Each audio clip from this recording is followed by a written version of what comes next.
भाई लोग कैसे हैं? आइए हम लोग आज स्टार्ट कर रहे हैं नया टॉपिक जिसमें पढ़ेंगे हम लोग आइडियल और नॉन आइडियल सॉल्यूशन के बारे में। हेडिंग डालते हैं हम लोग ideal and non ideal solution.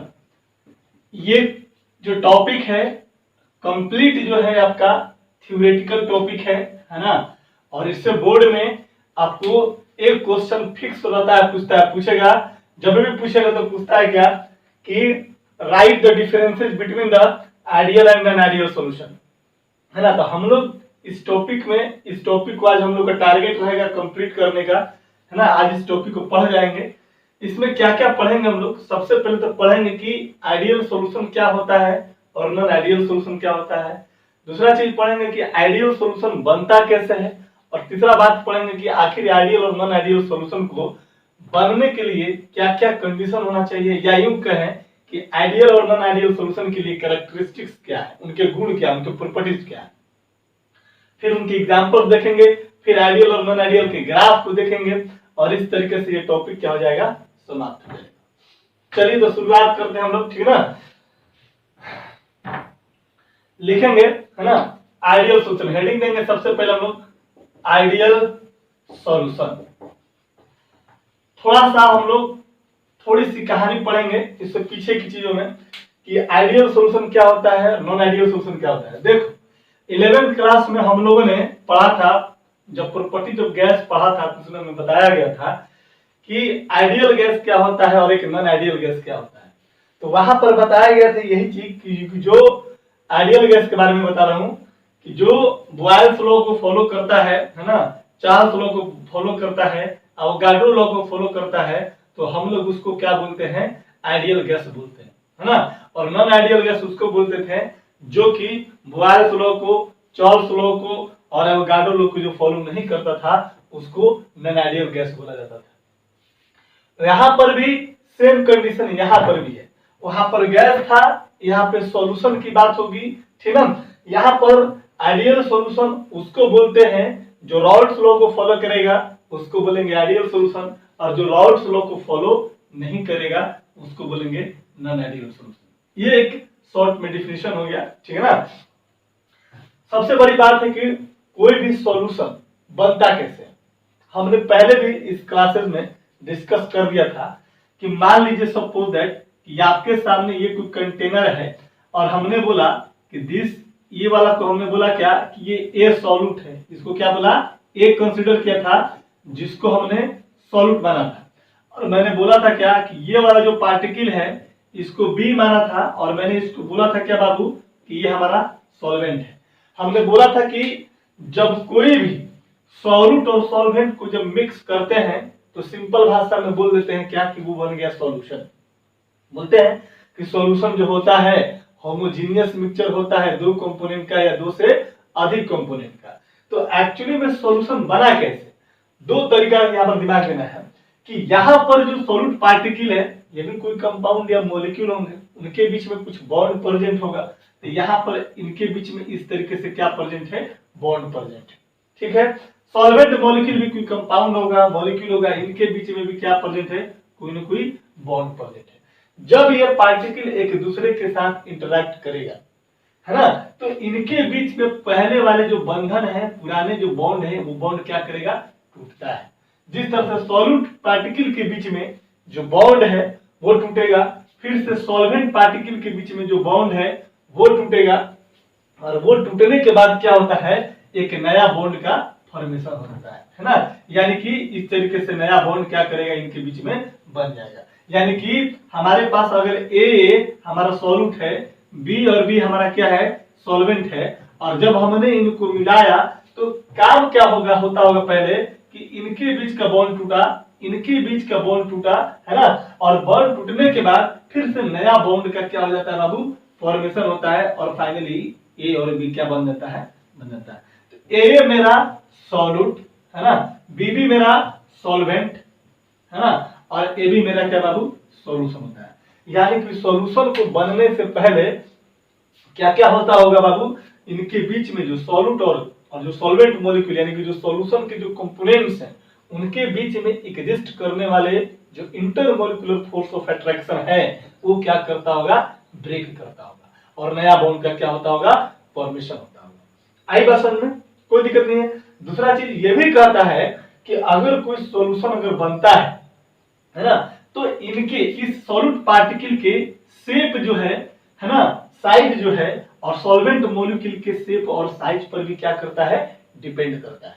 याद रखिएगा मैंने क्या बोला कि अगर कोई सॉल्यूशन तैयार हुआ तो सॉल्यूट मॉलिक्यूल के इनके शेप और साइज भी डिपेंड करता है कि अगर मान लो कि सॉल्यूट मॉलिक्यूल है, इसका शेप कैसा है, इसका शेप कैसा है, तो इनके शेप और साइज भी क्या करता है, सॉल्यूशन के फॉर्मेशन पे क्या करता है, इफेक्ट डालता है। मैं अभी आइडियल सॉल्यूशन या नॉन आइडियल सॉल्यूशन की बात नहीं कर रहा हूं, मैं सिर्फ अभी सिंपली वे में ये समझाने की कोशिश कर रहा हूं आपको कि अगर कोई सॉल्यूशन फॉर्म कैसे करता है। तो सॉल्यूशन फॉर्म करने के लिए सॉल्यूट और सॉल्वेंट के बीच में एक इंटरेक्शन होता है। हमने याद कीजिए, हमने पढ़ा था डाइल्यूट सॉल्यूशन के बारे में। मैंने क्या बोला था कि कोई कंटेनर है और यहाँ पर 1 2 3 4 5 मॉलिक्यूल क्या है, आपका सॉल्यूट पार्टिकल है ना, और 1 2 3 4 5 6 7 8 9 10 ये क्या है हमारा सॉल्वेंट मॉलिक्यूल है। समझे, ये क्या है बाबू, सॉल्यूट है और ये क्या है, सॉल्वेंट है। तो क्या होता है कि ये जो सॉल्यूट है सॉल्वेंट के साथ इंटरेक्ट कर जाता है ना, इस तरीके से। तो देखो तो यहाँ पर जो मॉलिक्यूल है, जो 5 मॉलिक्यूल ऑफ जो सॉल्यूट है, 5 मॉलिक्यूल सॉल्वेंट के साथ क्या कर गया, इंटरेक्ट कर गया, है ना। तो ये वाला जो पोर्शन है, ये वाला पोर्शन इतना दूर क्या हो गया, ये मिल करके क्या बन गया, आपका सॉल्यूशन बन गया। बाकी जो सॉल्वेंट मॉलिक्यूल है ये इनके साथ इंटरेक्ट नहीं हुआ है, नहीं हुआ है, तो ये क्या है, सॉल्वेंट है जो कि पूरे सॉल्यूशन के वॉल्यूम को बढ़ाने में क्या करेगा, काम करेगा, है ना। तो किसी भी सॉल्यूशन में हम लोग डालते हैं किसी सॉलिड पार्टिकल को और उसमें डिसाइड करते हैं कि सॉल्यूशन डाइल्यूट है कि कंसंट्रेटेड है। ये फाइनली डिपेंड इस बात पर करता है कि जो सॉलिड मॉलिक्यूल है ये सॉल्वेंट के साथ किस तरीके से इंटरेक्ट है, कितना इंटरेक्ट है। अगर ये पांचों का पांचों मॉलिक्यूल अगर इसके साथ इंटरेक्ट करेगा सॉल्वेंट मॉलिक्यूल के साथ, तो हम कहेंगे कि सॉल्यूशन बन गया आपका। यानी कि इसके अलावा जितना आपके सॉल्यूट मॉलिक्यूल था उतना के लिए कि आपका सॉल्वेंट मॉलिक्यूल अवेलेबल है या नहीं है, ये सब बातें पर भी क्या होता है, सॉल्यूशन का फॉर्मेशन डिपेंड करेगा। यानी हम लोग उसको बोलते थे कि ये आइडियल सॉल्यूशन है या फिर सॉरी ये डाइल्यूट सॉल्यूशन है या फिर उसका कॉन्सेंट्रेटेड सॉल्यूशन, ठीक है ना।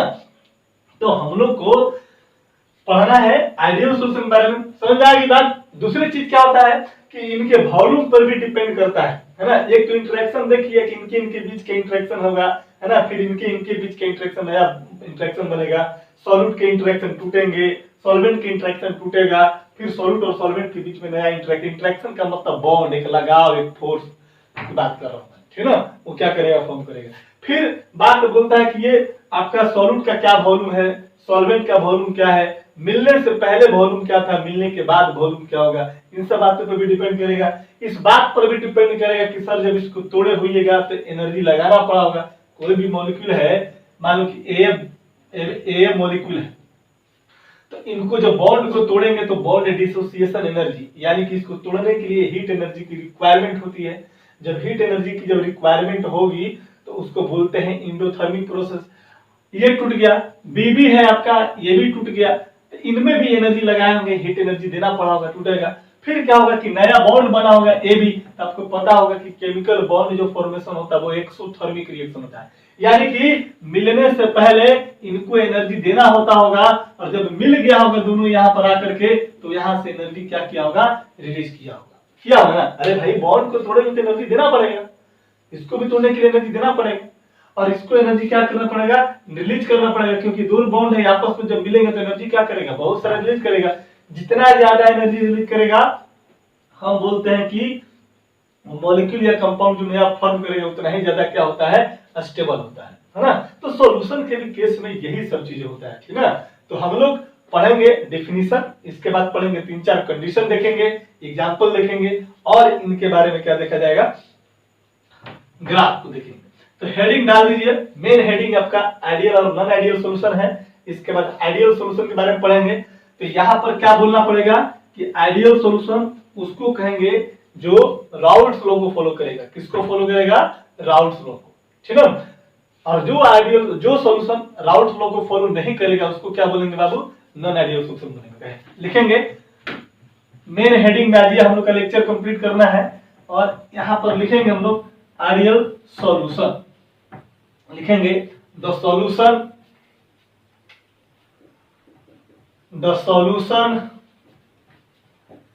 which obeys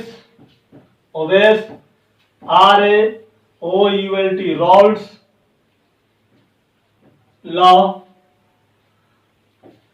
at all the condition of temperature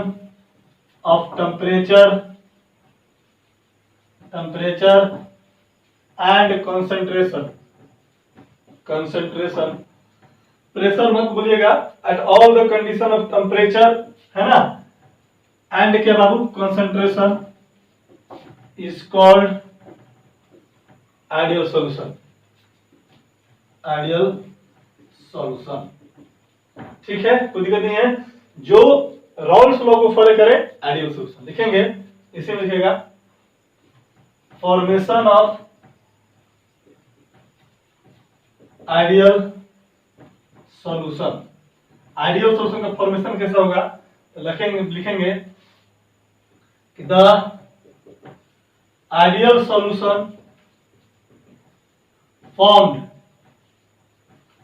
when, कब बनेगा? ए में लिखेगा, ए में when shape and size of solute and solvent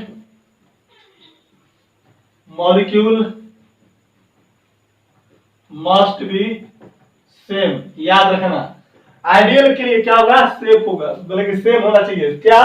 shape और साइज। मतलब जब आइडियल सॉल्यूशन मिला रहे हैं तो कोई भी सॉल्यूशन कैसे बनता है मेरे भाई? सॉल्यूट को मिलाकर और क्या? सॉल्वेंट को मिला करके। तो ये इनका भी शेप मॉलिक्यूल ठीक होगा, से मतलब कि जो होगा, और इसका भी जो शेप एंड साइज होगा, सॉल्यूट और सॉल्वेंट के जो शेप और साइज होने चाहिए वो क्या होना चाहिए? मस्ट बी सेम होना चाहिए, या सेम की जगह सिमिलर वर्ड का इस्तेमाल कर सकते हैं, है ना। दूसरा चीज क्या कहता है? दोनों के बीच में इंटरेक्शन, ए या बी के बीच में जो इनके बीच का जो इंटरेक्शन होना चाहिए, यानी कहने का मतलब है कि ए और ए के बीच में जो इंटरमोलिकुलर फोर्स ऑफ अट्रैक्शन होगा वही intermolecular force of attraction B और बी के बीच में होना चाहिए, है ना। आज जब सॉल्यूशन बन जाएगा, ए भी हो जाएगा, तो इनके बीच का इंटरेक्शन बराबर इनके बीच का interaction must be equal to क्या? इनके बीच का इंटरेक्शन। यानी कि हम लोग सॉल्यूशन बना रहे हैं, जब सॉल्यूशन बना रहे हैं तो पहले हम लोग किसकी बात करेंगे? सॉल्यूट की बात करेंगे और सॉल्वेंट की बात करेंगे। यानी कि सॉल्यूट मॉलिक्यूल के बीच का जो इंटरमोलिकुलर फोर्स का मैग्नीट्यूड होगा वही चीजें सॉल्वेंट मॉलिक्यूल के इंटरमोलिकुलर फोर्स ऑफ अट्रैक्शन के मैग्नीट्यूड क्या होना चाहिए? बराबर होगा, तभी जाके ये जो सॉल्यूशन बनेगा इस सॉल्यूशन को आइडियल सॉल्यूशन बनेंगे। और इनके बीच में यानी कि सॉल्यूट और सॉल्वेंट मॉलिक्यूल के बीच में जो इंटरमोलिकुलर फोर्स ऑफ अट्रैक्शन होगा ये क्या होगा? इनके भी बराबर होगा और इनके भी बराबर होगा। मतलब इनका इंटरेक्शन बराबर इनका इंटरेक्शन बराबर इनका इंटरेक्शन। ऐसा कभी भी मत सोचिएगा कि इसका इंटरेक्शन प्लस इसका इंटरेक्शन बराबर इसका इंटरेक्शन, ठीक है ना। ऐसा नहीं कि इनके बीच में लगने वाला फोर्स इनके बीच में लगने वाला फोर्स दोनों को जोड़ेंगे तब जाके बनेगा, बिल्कुल नहीं। इनके बीच में जो फोर्स बनेगा, इनके बीच में जो फोर्स बनेगा वही फोर्स का मैग्नीट्यूड इनके बीच में भी। आई बात समझ में? तो लिखेंगे कि द बी में लिखेगा the inter molecular force of attraction of solute and solvent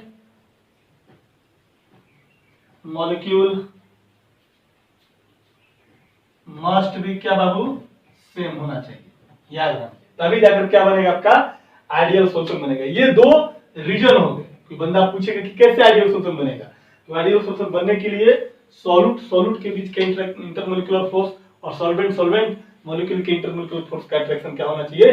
बिल्कुल एक समान होना चाहिए, है ना। चलिए नोट कीजिए इसको। हो गया। लिखेंगे प्रॉपर्टीज ऑफ आइडियल सॉल्यूशन।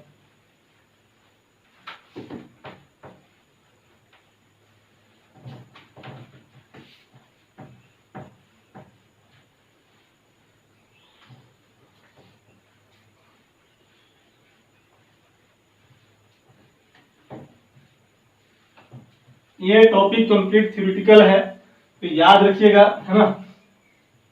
देखेंगे कैरेक्टरिस्टिक्स या प्रॉपर्टी जो लिखना है, characteristics of ideal solution. Topic हम लोग का है, मेन टॉपिक है आइडियल और नॉन आइडियल सॉल्यूशन में हम लोग पढ़ रहे हैं सिर्फ आइडियल सॉल्यूशन में। तो कहता है कि the ideal solution show following properties. कौन कौन? पहला प्रॉपर्टीज बोलता है कि डेल्टा मिक्स, लिखेंगे यहां पर the value of delta H mixing equal to क्या होना है? 0। याद रखिएगा क्या बाबू? 0 का मतलब ये वाला 0, ठीक ना। अब इसका मतलब क्या होगा, इस बात को समझेंगे। जितना भी सब कंडीशन है सब याद रखना, ठीक ना। टोटल कैरेक्टरिस्टिक पूछता है सब कंपटीशन के एग्जाम में। अच्छा, डेल्टा एच को हम लोग क्या बोलते थे, याद कीजिए।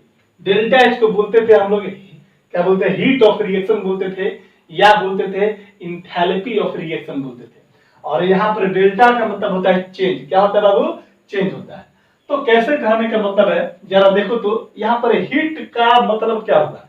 हीट का मतलब होता है कि हीट रिक्वायर होगा या हीट आपका इवॉल्व होगा। यानी कोई काम कर रहे हैं तो उसके लिए आपको हीट की जरूरत है या हीट की जरूरत नहीं है, इसके बारे में ये बात करेंगे।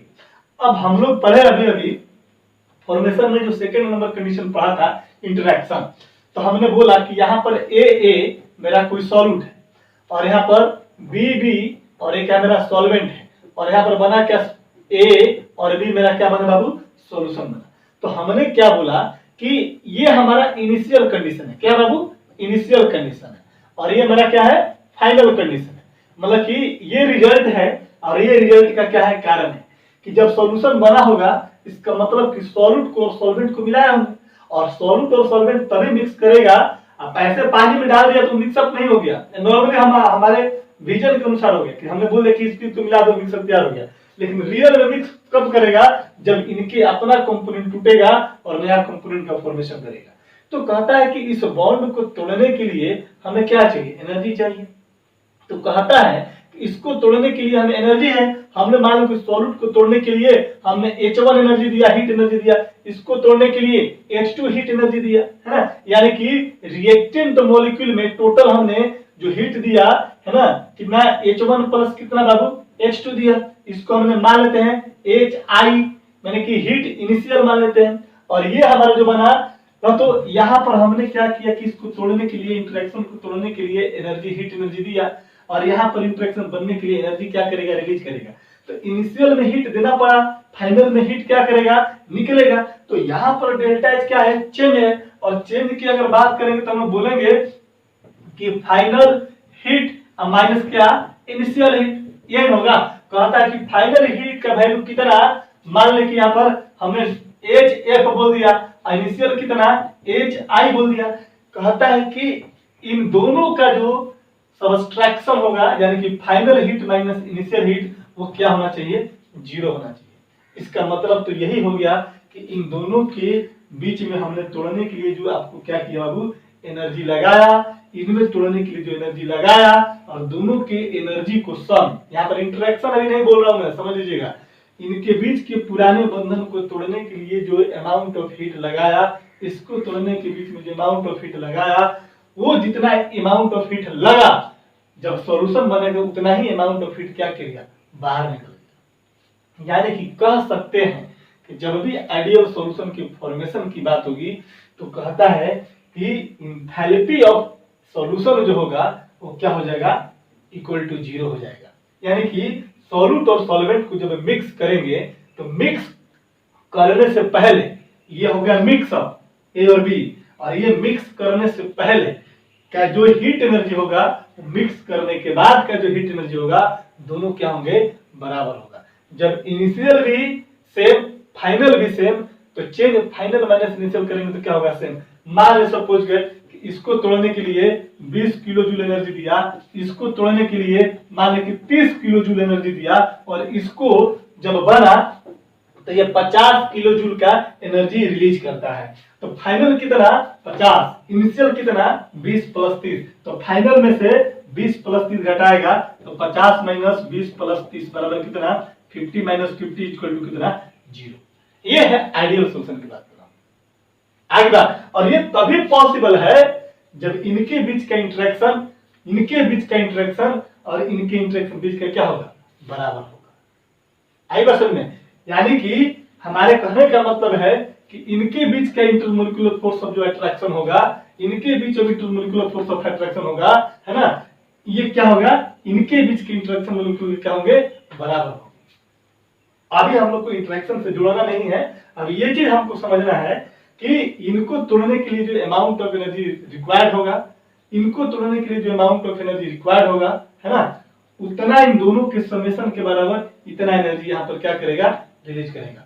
बॉन्ड डिस्ट्रक्शन जो होता है, बॉन्ड तोड़ने के लिए एनर्जी देना पड़ता है, और बॉन्ड जब बनाएंगे तो एनर्जी क्या करेगा, रिलीज करेगा। आई बात समझ में? तो इसका मतलब हम एक ही लाइन लिख सकते हैं, क्या लिख सकते हैं बता, इसमें हम लिख सकते हैं कि सर, लिख सकते हैं इसका मतलब कि sir during the formation of, क्या बाबा, आइडियल सॉल्यूशन, कह सकते हैं कि amount of heat required before and amount of heat release जो होगा after the formation of solution क्या होगा, बिकम्स इक्वल होगा। जब बिकम्स इक्वल हो जाएंगे, सेम हो जाएंगे, तो डेल्टा एच मिक्सिंग क्या हो जाएगा बाबू, इसका 0 हो जाएगा। इसका मतलब कि इंटायर प्रोसेस में फाइनल में लास्ट बोल सकते हैं कि आइडियल सॉल्यूशन के केस में, है ना तो हीट रिलीज हुआ और ना ही हीट क्या होगा, गेन हो गया। डेल्टा एच बराबर 0, हम यहाँ पर जब आ जाएगा तो हम क्या बोलेंगे इसको, कि ना ही तो हीट रिलीज हुआ और ना ही तो हीट क्या होगा, एब्जॉर्ब होगा in during the formation of entire ideal solution बोल सकते हैं। या इसी बात को ऐसे बोल सकते हैं कि जितना हीट तोड़ने में लगा उतना ही हीट बनने के बाद निकल गया, तो रिजल्टेंट कितना, 0। लिख लीजिए इसके बारे में। it means the heat required before mixing of solute and solvent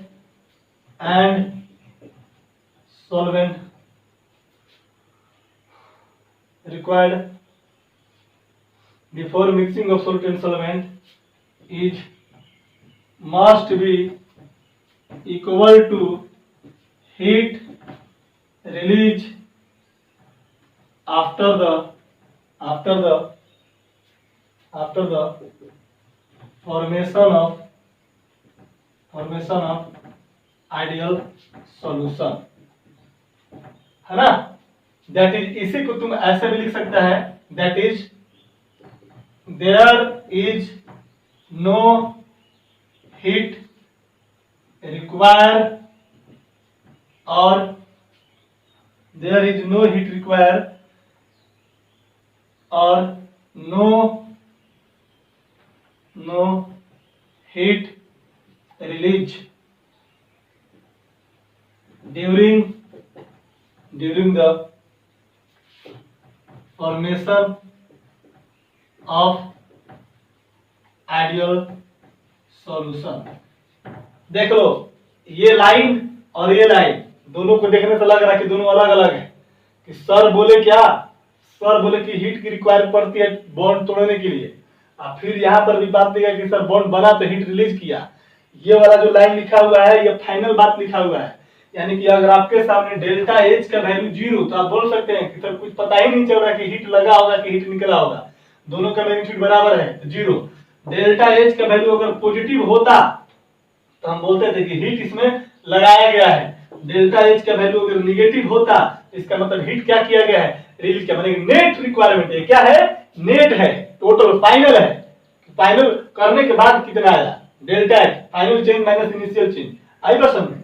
तो वही चीज यहाँ पर है, अगर डेल्टा एच का वैल्यू अगर 0 आ गया, इसका मतलब यही होना चाहिए कि आइडियल सॉल्यूशन फॉर्मेशन के लिए जो हीट अगर रिक्वायर्ड किया होगा वही हीट क्या हो गया, amount, same amount of heat क्या हो गया, रिलीज कर गया होगा। या यूं कह सकते हैं कि आइडियल सॉल्यूशन, देखिए आपके सामने सॉल्यूट नहीं है, आपके सामने सॉल्वेंट नहीं है, कि उनके बीच में कौन सा घटना घटा या उसके बीच में कौन, आपके सामने कंप्लीट एक सॉल्यूशन है ना, आपके सामने क्या है, कंप्लीट एक सॉल्यूशन है, और सॉल्यूशन में क्या है, परसेंट। तो आपको सिर्फ फाइनल चीज मिलने वाला है। तो फाइनल जो इसका मतलब हम कह सकते हैं भाई कि फॉर्मेशन में हीट जितना लगा होगा उतना निकला होगा, या कह सकते हैं कि ना तो हीट लगा होगा ना तो हीट रिलीज किया होगा। अगर लगा होगा तो ये पॉजिटिव होता, अगर निकला होता तो यह निगेटिव होता। ठीक है, चलिए ठीक है, समझ में आ गया, कोई दिक्कत नहीं है।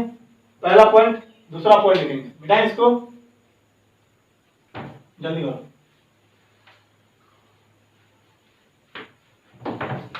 पहला कैरेक्टरिस्टिक देख लिया हम लोगों ने,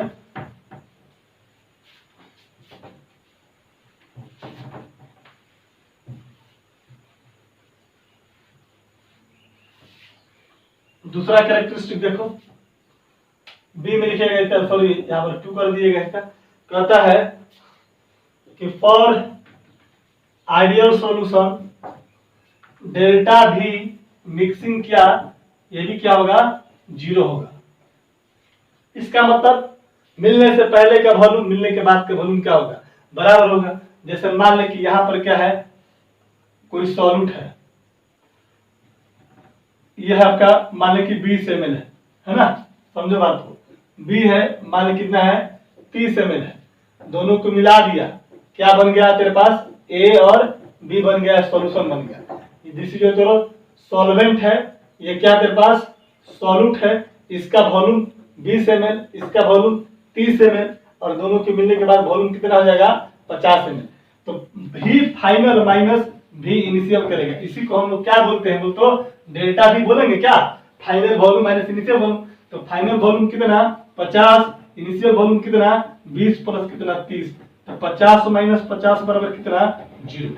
यानी कह सकते हैं कि हम कह सकते हैं कि डेल्टा भी मिक्सिंग ऑफ सॉल्यूशन 0 का मतलब हमारा यही हो गया कि मिलने से पहले का वॉल्यूम और मिलने के बाद का वॉल्यूम, यानी कि सॉल्यूशन बनने के यानी कंपोनेंट्स का वॉल्यूम का सम जो होगा वो after the formation of solution, यानी कि सॉल्यूशन का वॉल्यूम क्या होंगे, आपस में बराबर होगा, यही ना, लिख लीजिए।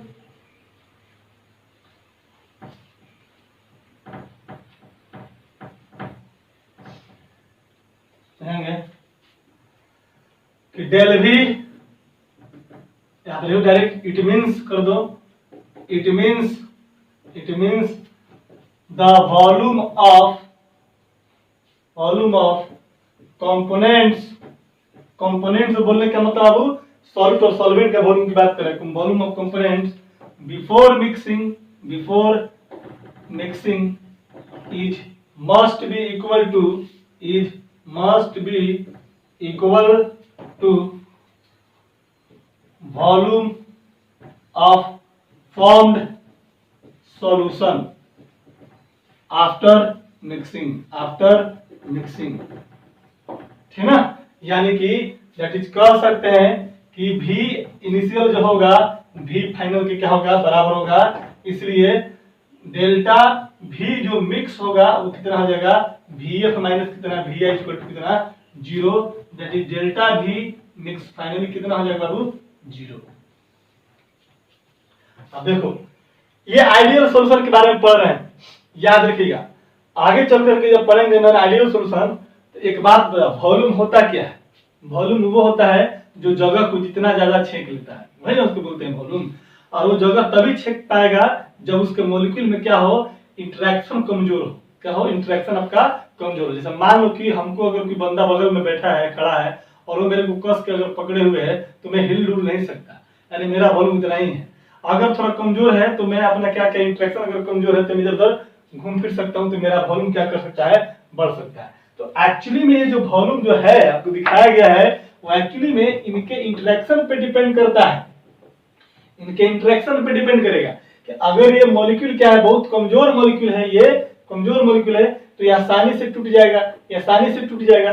जब आसानी से मॉलिक्यूल टूट जाएगा, एक मिनट, जब आसानी से जो क्या होगा, मॉलिक्यूल जब टूट जाएगा तो टूटने के बाद क्या करेगा, इधर उधर मूव करने की कोशिश करेगा, मूव करने की कोशिश करेगा तो उनका वॉल्यूम क्या करेगा, बढ़ जाएगा। आई बात समझ में? तो वॉल्यूम जब बढ़ जाएगा तो हम लोग उसको बोल रहे हैं कि ये क्या है, नॉन आइडियल सॉल्यूशन है। वॉल्यूम सेम रहेगा तो उसको क्या बोलेंगे, आइडियल सॉल्यूशन। अगर इनके बीच का वॉल्यूम तोड़ने के बाद ये कितना एक्वायर करेगा, ये कितना एक्वायर करेगा, बराबर फाइनल का वॉल्यूम अगर सेम आ जाए, इसका मतलब कह सकते हैं कि इनके बीच का जो इंटरेक्शन है, इनके बीच का इंटरेक्शन है और जो बना उनके बीच के इंटरेक्शन का क्या होगा, बराबर होगा। तभी जाकर के उनके वॉल्यूम में कोई परिवर्तन नहीं है। आई बात समझ में ना? सेम चीज ये भी कहां से मिला, मेरा इंटरेक्शन की वजह से मिला। डेल्टा एच मिक्सिंग जो जीरो था वो भी कहां से मिला, इंटरेक्शन का ही रिजल्ट है, ठीक ना? तो वो वाला जो पॉइंट है बहुत इंपॉर्टेंट है, ठीक ना? सेकंड जो पॉइंट रिक्वायर्ड द फॉर्मेशन है। चलो लिखेंगे, तीसरा चीज लिखिएगा बेटा इसको,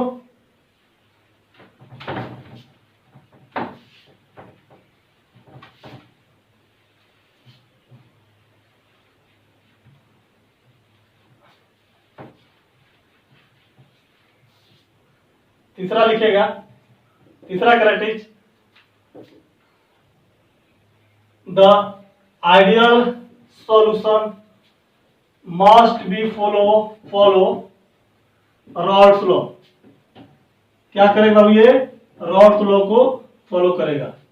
अब रॉल्स लॉ क्या है आपको पता ही है ना? चौथा पॉइंट लिखिएगा, the total pressure of the solution must be equal to the sum of partial vapor pressure कर दो, partial vapor pressure of each components, यानी कि सॉल्यूट और सॉल्वेंट का पार्शियल वेपर का क्या होगा, जैसे हम लोग पढ़े थे, याद करो कि पार्शियल वेपर प्रेशर क्या होता था, बोल दो P नॉट A इंटू कितना होता है, x होता है। इसी को बोलते हैं हम लोग रॉल्स लॉ। PB बराबर कितना होता था, P नॉट B इंटू कितना, XB। इसलिए हम लोग बोल सकते हैं कि टोटल PT यानी कि pressure of the solution, vapour pressure of the solution या वेपर प्रेशर ऑफ मिक्सचर या टोटल वेपर प्रेशर कितना हो जाएगा, सम ऑफ पार्शियल प्रेशर लिख सकते हैं। इसको तुम लिख सकता है, इसको पीटी बराबर P not A into X ए प्लस कितना बाबू, पी नॉट बी इंटू कितना, एक्स बी। ठीक है, तो ये हो गया तीसरा कंडीशन, रॉल्स लॉ को फॉलो करेगा। चौथा कंडीशन देख लिया, पार्शियल वेपर प्रेशर यही ना होता है। चलिए आगे बढ़े, पांचवा लिखिएगा प्रॉपर्टी जिसका,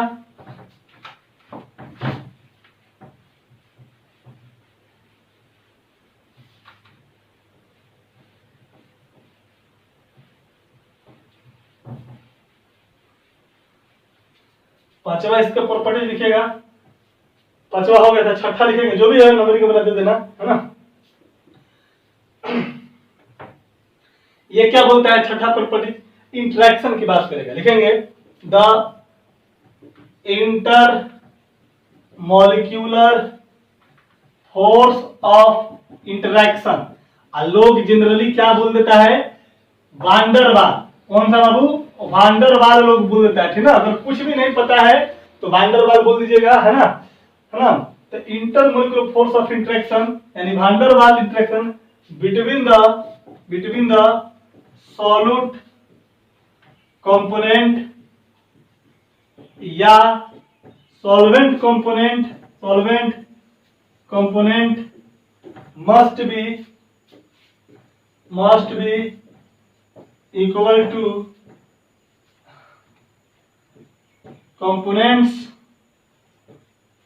प्रेजेंट इन सॉल्यूशन।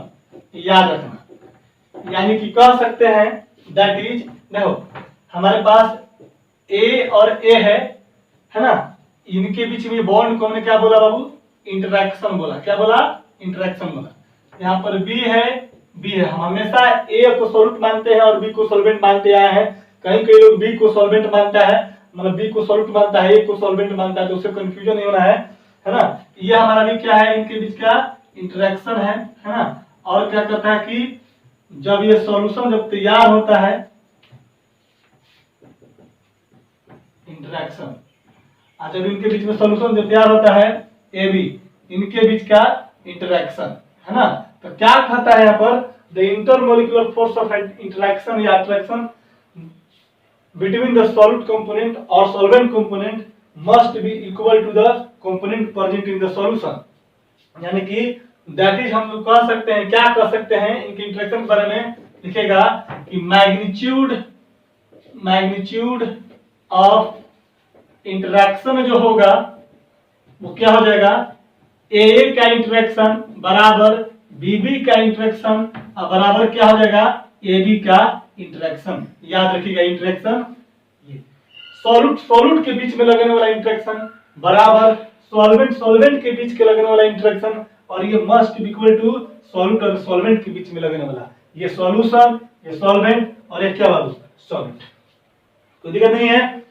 चलो ये आपके 5 से 6 पॉइंट है ना, इसको नोट कीजिए। ये था कैरेक्टरिस्टिक्स ऑफ आइडियल सॉल्यूशन। कोई दिक्कत नहीं है।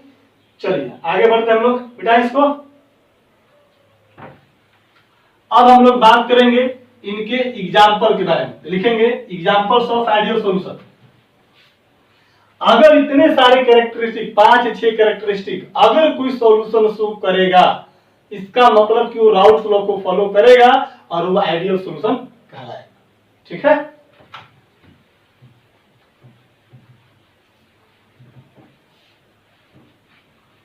चलो देखो ये हो गया।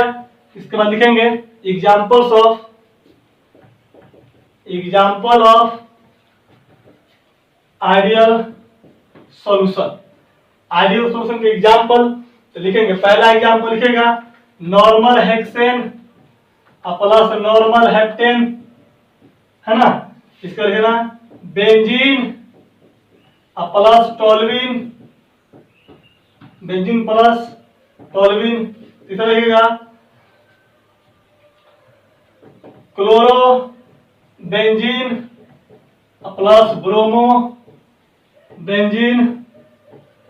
ठीक है, इसके बाद लिखिएगा चौथा में लिखिएगा इथेनॉल प्लस मिथेनॉल, मतलब इथाइल अल्कोहल मिथाइल अल्कोहल। पांचवा में लिखना इथाइलिन ब्रोमाइड प्लस में इथाइलिन आयोडाइड, इथाइलिन आयोडाइड। ये सब जितना भी है ये सब एनसीईआरटी कंसिडरेशन है, इसको जरूर याद रखिएगा है ना। Normal hexane, normal heptane, benzene और toluene, chlorobenzene, bromobenzene, ethanol, methanol कर इसको मिथेनॉल है ना, या इथाइल अल्कोहल चाहे मिथाइल अल्कोहल। फिर लिखिएगा ethylene bromide plus ethylene iodide. तो ये 5 याद रखिएगा, ठीक है ना। यहां से 3 को जो है ये आपको एनसीईआरटी रिकमेंड करता है, तो जरूर याद रखिएगा। ठीक है गाइस, चलिए इसकी ग्राफ की बात करते हैं, जरा सा निकालें। याद रहना चाहिए सब थ्योरेटिकली है, ठीक ना।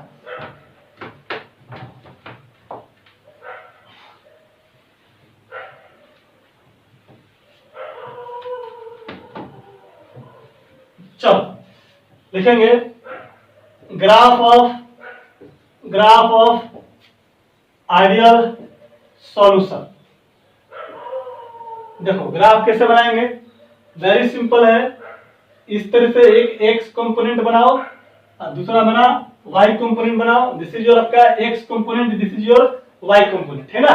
अब यहाँ पर वाई कंपोनेंट को देखो, इसको समझना कैसे है। ये हमारा एक्स वाई प्लेन हो गया है ना, एक तरफ एक्स एक्सिस दूसरा क्या वाई एक्सिस है ना। इस वाई एक्सिस पर क्या बनाएंगे, वेपर प्रेशर बनाएंगे। क्या बनेंगे, वीपी वेपर प्रेशर बनाएंगे, ठीक है। और यहाँ पर हमने क्या किया कि एक कंपोनेंट हमने और ले लिया इस तरीके से, जस्ट इसके लाइन के पैरेलल में, है ना। क्यों भाई, क्योंकि सॉल्यूशन में 2 कंपोनेंट होता है। कौन कौन, एक सॉल्यूट होता है, दूसरा कौन सा सॉल्वेंट होता है। अब इस पॉइंट पर मैंने क्या किया, जरा देखो, इस पॉइंट पर मैंने क्या किया, इस पर एक्स ए बराबर कितना कर दिया 1 और एक्स बी कितना कर दिया 0। यानी कि इस एक्सिस पर जो हम लोग कंसीडर करेंगे वो क्या कंसीडर करेंगे, मोल फ्रैक्शन कंसीडर करेंगे, और इस पर क्या करेंगे बाबू, वेपर प्रेशर कंसीडर करेंगे। अब जरा देखना कि इस पॉइंट पर, ये हमारा जो पॉइंट है, इस पॉइंट पर हमने क्या किया, मोल फ्रैक्शन ऑफ ए कितना 1 है और मोल फ्रैक्शन बी कितना 0 है, कोई दिक्कत नहीं है। यहां पर क्या है, इस पोजीशन पर मान लिया हमें मोल फ्रैक्शन एक्स यहां पर कितना मान लिया 0, और यहां पर मोल फ्रैक्शन ऑफ बी कितना मान लिया बाबू 1 मान लिया। अब एकदम समझना इस बात गर्दन, तो किसी भी सॉल्यूशन में, इन एनी सॉल्यूशन, हम जानते हैं कि एक्स जो सॉल्यूशन होता है वो एक्स सॉल्यूट प्लस कितना एक्स सॉल्वेंट होता है ना, और ये कितने के बराबर होता है बाबू 1 के बराबर होता है।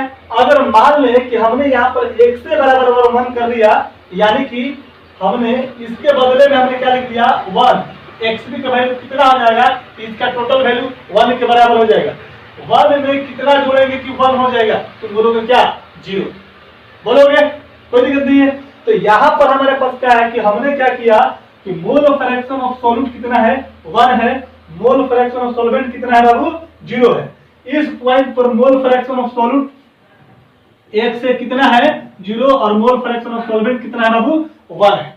अब जरा सा राउल्स लॉ की बात करें तो according to R Raoult's law, क्या था राउल्स लॉ का कि पार्शियल वेपर प्रेशर जो होगा वो डायरेक्टली प्रोपोर्शनल टू कितना होता है बाबू मोल फ्रैक्शन होता है। यानी कि अगर ए की हम बात करें तो किसके directly proportional mole fraction A के बराबर होता है। और जब हमने इसको बात किया था कि पी ए बराबर पी नोट ए इंटू कितना एक्स है, बताया था। ये क्या है, ए कंपोनेंट का, यानी कि जो सॉलिड कंपोनेंट है पी नोट को हम लोग बोलते थे वेपर प्रेशर ऑफ क्या बाबू प्योर लिक्विड बोलते थे, क्या बोलते थे उसको, vapour pressure of pure liquid बोलते थे ना। तो यहाँ पर ए क्या है, तो यानी कि ये जो वेपर प्रेशर जो है, यहाँ पर जो मैंने वेपर प्रेशर बनाया, तो ये vapour pressure directly proportional to mole fraction. अब जरा देखो हमने क्या किया कि यहाँ पर x का मोल फ्रैक्शन 1 है, हम लोग इधर की तरफ जा रहे हैं तो एक माने कि a का मोल फ्रैक्शन घट रहा है कि बढ़ रहा है, आराम से कूल होकर बना। यहाँ पर देखो तो मोल फ्रैक्शन है a बराबर कितना 1 और यहाँ पर मोल फ्रैक्शन कितना है 0। तो जब हम इधर से इधर की तरफ बढ़ रहे हैं तो मोल फ्रैक्शन कितना हो रहा है, घट रहा है, कोई दिक्कत नहीं है। और हम क्या कर रहे हैं कि B का मोल फ्रैक्शन इधर जा रहे हैं तो हमारा मोल फ्रैक्शन क्या कर रहा है, बढ़ रहा है। सॉल्यूशन का मोल फ्रैक्शन कितने के बराबर होता है 1 के बराबर होता है। और हमने इन दोनों कंपोनेंट में से किसी एक कंपोनेंट का यदि 1 मान लिया तो दूसरे का कितना 0। तो जरा देखो अगर हम B की बात करें, किसकी बात करेंगे, पहले हम B की बात करेंगे, ठीक है। तो हम B, तुम A का भी बात कर सकते हो, तो फर्क नहीं पड़ने वाला है ना। तो मान ली कि सपोज दैट कि हमने यहाँ पर हमने जैसे मान ली कि यहाँ पर मैंने यहाँ पर क्या कर दिया P नॉट A कर दिया, समझो बात, क्या कर दिया P नॉट A कर दिया, प्योर लिक्विड का वेपर प्रेशर। अरे मेरे भाई हमने अभी सॉल्यूट को लेकर के चला है या सॉल्वेंट को लेकर चला, अभी सॉल्यूशन नहीं लेकर चला मैंने, किसी एक कंपोनेंट की बात करेंगे तो भाई किसी एक कंपोनेंट होगा तो प्योर ही ना होगा, और प्योर का वेपर प्रेशर कितना माने P नॉट है। अब हमने क्या कि यहाँ पर कितना है 1, यहाँ पर कितना 0। तो जब 1 था ना तो हम बोल सकते हैं कि पार्शियल वेपर प्रेशर कह सकते हैं कि ये जो है डायरेक्टली प्रोपोर्शनल टू कितना है मोल फ्रैक्शन है, कोई दिक्कत नहीं है। यानी कि मोल फ्रैक्शन बढ़ाएंगे तो इसका वैल्यू बढ़ेगा, इसका वैल्यू अगर घटेगा इसका वैल्यू भी क्या करेगा, घटेगा। इसका मतलब कि हमारा P नॉट का वैल्यू क्या करेगा, घटेगा, नहीं घटेगा। और यहाँ पर देखो 1 है और इस डायरेक्शन में बढ़ रहे हैं, x का वैल्यू कितना 0। तो यहाँ पर 1 पर ही अपने कितना शो किया मैक्सिमम, 0 किया होगा तो ये क्या हो जाएगा बताओ, डिक्रीज करेगा, कोई दिक्कत नहीं। मेरा स्ट्रेट लाइन बनाइएगा, ठीक है ना, मेरे से टेढ़ा मेरा थोड़ा बन जाता है क्योंकि फिगर मेरे को बनाने नहीं आता, आपको पता होगा है ना, पढ़ रहे इतना दिन से मेरे पास, है ना।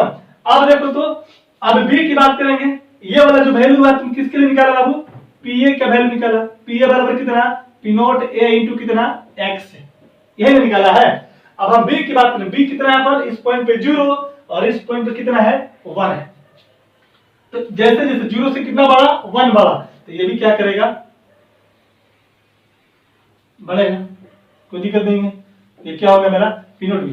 तुम कहेगा कि सर यहाँ पर आप बोल रहे हो कि पार्शियल वेपर प्रेशर है और पी नोट के साथ रिप्रेजेंट करो, तो पी नोट जो होता है प्योर लिक्विड स्टेट का, प्योर फॉर्म में रहेगा, तो उसकी हम बात कर रहे हैं मेरे भाई, सॉल्यूशन की बात अभी नहीं कर रहा हूं मैं, वो पार्टिकुलर कंपोनेंट की बात कर रहा हूं जो प्योर लिक्विड है। प्योर लिक्विड का वेपर प्रेशर क्या होता है? पी नोट होता है या पी नोट भी होता है, तो यहाँ पर पी नोट भी हो गया। अच्छा, बच्चा ये भी क्वेश्चन पूछेगा, देखो यहाँ पर समझा देता हूं मैं। बच्चा ये भी क्वेश्चन पूछेगा कि पी नोट के लिए इतना छोटा तक, पी नोट के लिए इतना बड़ा तक अपने बना दिया। हमने बी को माना है सॉल्वेंट। क्या माना है बी को? सॉल्वेंट। किसी भी सॉल्यूशन में सॉल्वेंट का अमाउंट ज्यादा होता है, अमाउंट ज्यादा होता है मतलब उसका मोल ज्यादा होगा, मोल ज्यादा होगा मतलब उसकी मोल फ्रैक्शन ज्यादा होगा। आई बात समझ में ना? तो हमने इसीलिए पी कंपोनेंट को थोड़ा सा ऊपर दिखाया है ना, याद रखिए। तो ये जो लाइन था ये किसके लिए था? ये पीबी के लिए था। पीबी बराबर कितना? पी नोट बी इंटू कितना लिख सकते हैं? एक्स लिख देते हैं, कोई दिक्कत नहीं। तो ये हो गया तेरे पास सॉल्यूट, ये तेरे पास हो गया सॉल्वेंट, और दोनों को तुम मिला दोगे, जोड़ दोगे तो दोनों तो क्या बन जाएगा?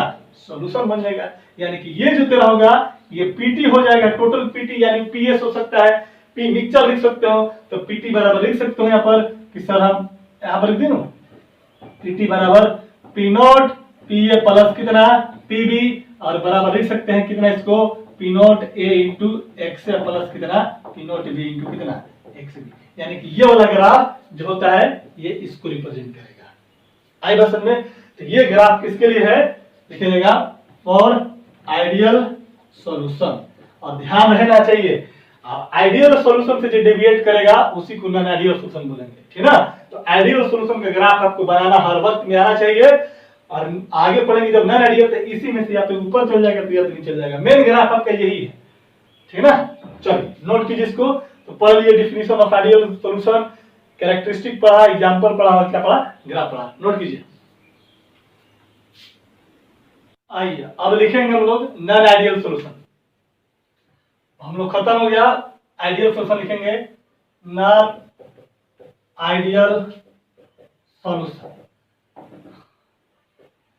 नॉन आइडियल सॉल्यूशन किसको बोलेंगे? आपको पता होगा, जो रॉल्स लॉ को फॉलो नहीं करेगा, वैसा सॉल्यूशन जो रॉल्स लॉ को फॉलो नहीं करेगा, है ना, at the condition of temperature और कंसंट्रेशन लिख देंगे।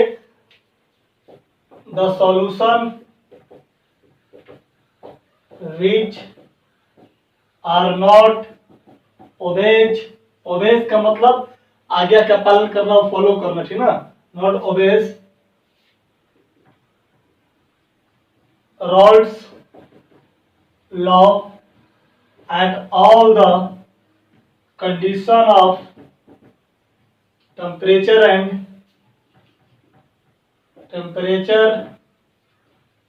and concentration is called non-ideal solution। देखिएगा नेक्स्ट पॉइंट कि नॉन आइडियल सॉल्यूशन को ही हम लोग रियल सॉल्यूशन बोलते हैं। क्या बोलते हैं? रियल सॉल्यूशन बोलते हैं। एक्चुअली वो कहने का मेरा मतलब है कि कोई भी आइडियल नहीं होता, है ना? अभी जो मैंने देखा था कि डेल्टा एच मिक्सिंग जो था हमने लिख दिया था 0 होता है, ये एक्चुअली में लगभग 0 होता है, ठीक ना? याद रखिएगा डेल्टा भी मिक्सिंग 0 होता है, ये डेल्टा विक्स मिक्सिंग क्या होता है? लगभग 0 होता है। तो रियल चीज बात बता रहा हूं, यानी कि कुछ ना कुछ तो डेविएशन हुआ होगा, है ना? एक्चुअली में मतलब कि कह सकते हैं, मतलब कि जो मतलब कि हम लोग बोल दिया कि डेल्टा एच मिक्सिंग 0 होगा, लेकिन ये एक्चुअली में होता नहीं है, थोड़ा बहुत लगभग 0 मतलब बराबर हम 0 के मान सकते हैं, ठीक ना? लेकिन जो रियल है वो लगभग मतलब बराबर 0 एग्जैक्ट इक्वल टू 0 नहीं होता है, ठीक ना? अगर मैं बोलूं आपसे कि ए का इंटरेक्शन या बी का इंटरेक्शन जो होगा वो ए के इंटरेक्शन के बराबर होगा तो बोलते थे आइडियल सॉल्यूशन। ये एक्चुअली में होता नहीं है, ये लगभग जो होता है ना? तो कोई भी चीज आइडियल नहीं होता, है ना? हमेशा क्या होता? रियल होता है, और रियल को क्या बोलते हैं हम लोग? नॉन आइडियल बोलते हैं, ठीक ना? तो लिख दीजिएगा। लेकिन आप याद रखिएगा जो कंपटीशन है, जो लेवल है आपका पूछने का जो क्वेश्चन वो डेल्टा एच मिक्सिंग 0 बोलिएगा, ठीक ना? अप्रॉक्स इक्वल टू 0 मत बोल दीजिए, ठीक है? चलिए, तो डायरेक्ट हम लोग बोलेंगे, जो लिखवाया है उसी को बोलना है ना। लिखेंगे the non ideal solution is also called real solution. क्या होता है बाबू? Real solution. जैसे आप कहते नहीं है कि मतलब अच्छा बनने का नाटक कर रहा है, जैसे कोई इसी में से पढ़ रहा है बहुत सारा विद्यार्थी अपने आप को बहुत बढ़िया शो करने के लिए क्या करता है, अच्छा काम करता है, लेकिन रियल में जाकर जाकर झाकर देखिएगा ना तो वो चीज नहीं हो पाता जो आपको दिखाता है। आई बस समझ में, वही चीज है। रियल सॉल्यूशन किसको बोलेंगे या नॉन आइडियल सॉल्यूशन किसको बोलेंगे? जो रॉल्स लॉ को फॉलो नहीं करेगा। ठीक है, लिख लेंगे आखिर क्या रीजन हुआ कि ये आइडियल सॉल्यूशन के जैसा बिहेव नहीं करेगा। तो लिखेंगे काउज ऑफ डेविएशन। तुम ऐसे भी लिख सकते हो नॉन आइडियल सॉल्यूशन का डेफिनेशन, द सॉल्यूशन, ऐसे लिख सकते हैं, बस हो गया, कोई दिक्कत नहीं है, ठीक है ना। लिखेंगे, लिखो यहां पर the cause of deviation of non ideal solution from Rawls law। आखिर रॉल्स लॉ से क्यों रॉल्स लॉ को फॉलो नहीं करता है, और जब रॉल्स लॉ को जो फॉलो नहीं करेगा उसको नॉन आइडियल बोलेंगे, यानी कुछ ना कुछ डेविएशन हुआ होगा, है ना। डेविएशन का मतलब होता है पाथ से विचलित हो जाना। क्या होता है? पाथ से विचलित होना। जैसे मान लें कि सपोज है, अभी मैंने ग्राफ बनाया था इस तरीके से, ये ग्राफ इस तरह से था, है ना, ये आइडियल सॉल्यूशन ग्राफ बना। तो अगर डेविएशन, ये अगर कोई भी अगर हम लोग बनाते हैं सॉल्यूशन, अगर ठीक इसके जस्ट ऊपर, इसके जस्ट इस तरह से अगर ओवरलैप कर जाता है तो बोलेंगे आइडियल है। लेकिन अगर कोई यहां से डेविएट कर जाए इस तरीके से, कोई इस तरीके से डेविएट कर जाए, कोई इस तरीके से डेविएट कर जाए, आखिर डेविएशन होता क्यों? अगर डेविएशन हो गया तो इसी को बोलेंगे नॉन आइडियल, यानी कि जो रॉल्स लॉ को फॉलो नहीं किया। ये जो ग्राफ किसके लिए था? आइडियल के लिए। और जब आइडियल का मतलब क्या होता है? जो रॉल्स लॉ को फॉलो करेगा eight all the condition of temperature and concentration.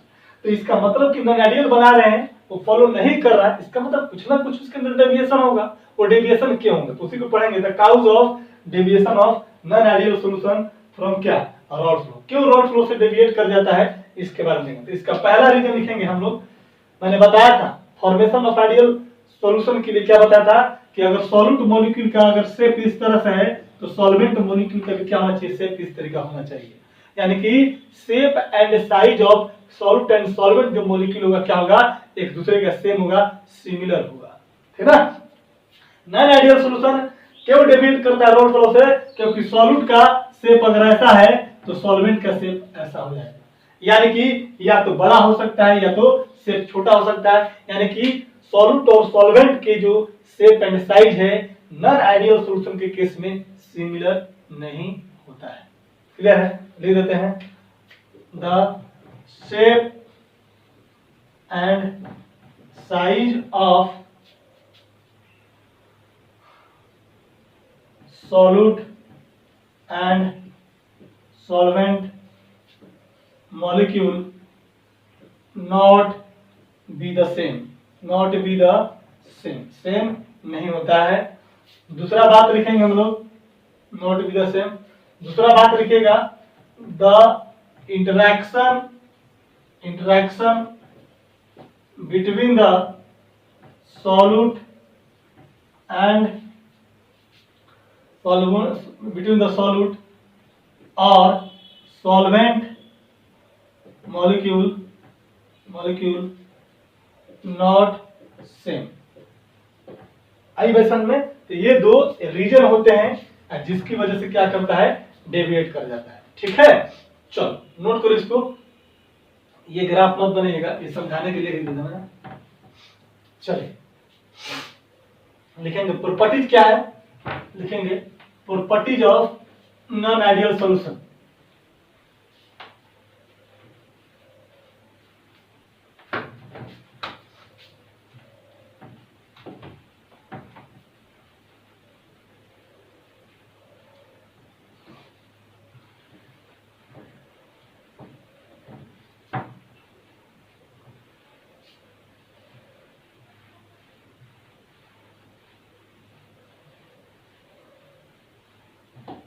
लिखेंगे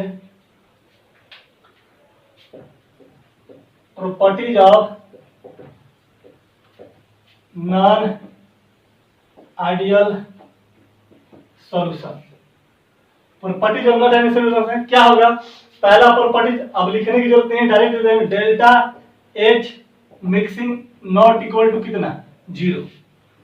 दूसरा डेल्टा भी मिक्सिंग नॉट इक्वल टू कितना 0। तीसरा लिखेगा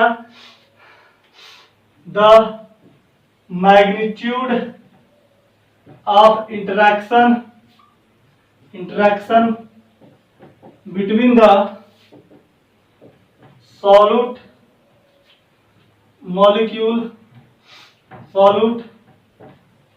molecule and solvent molecule not equal to solute solvent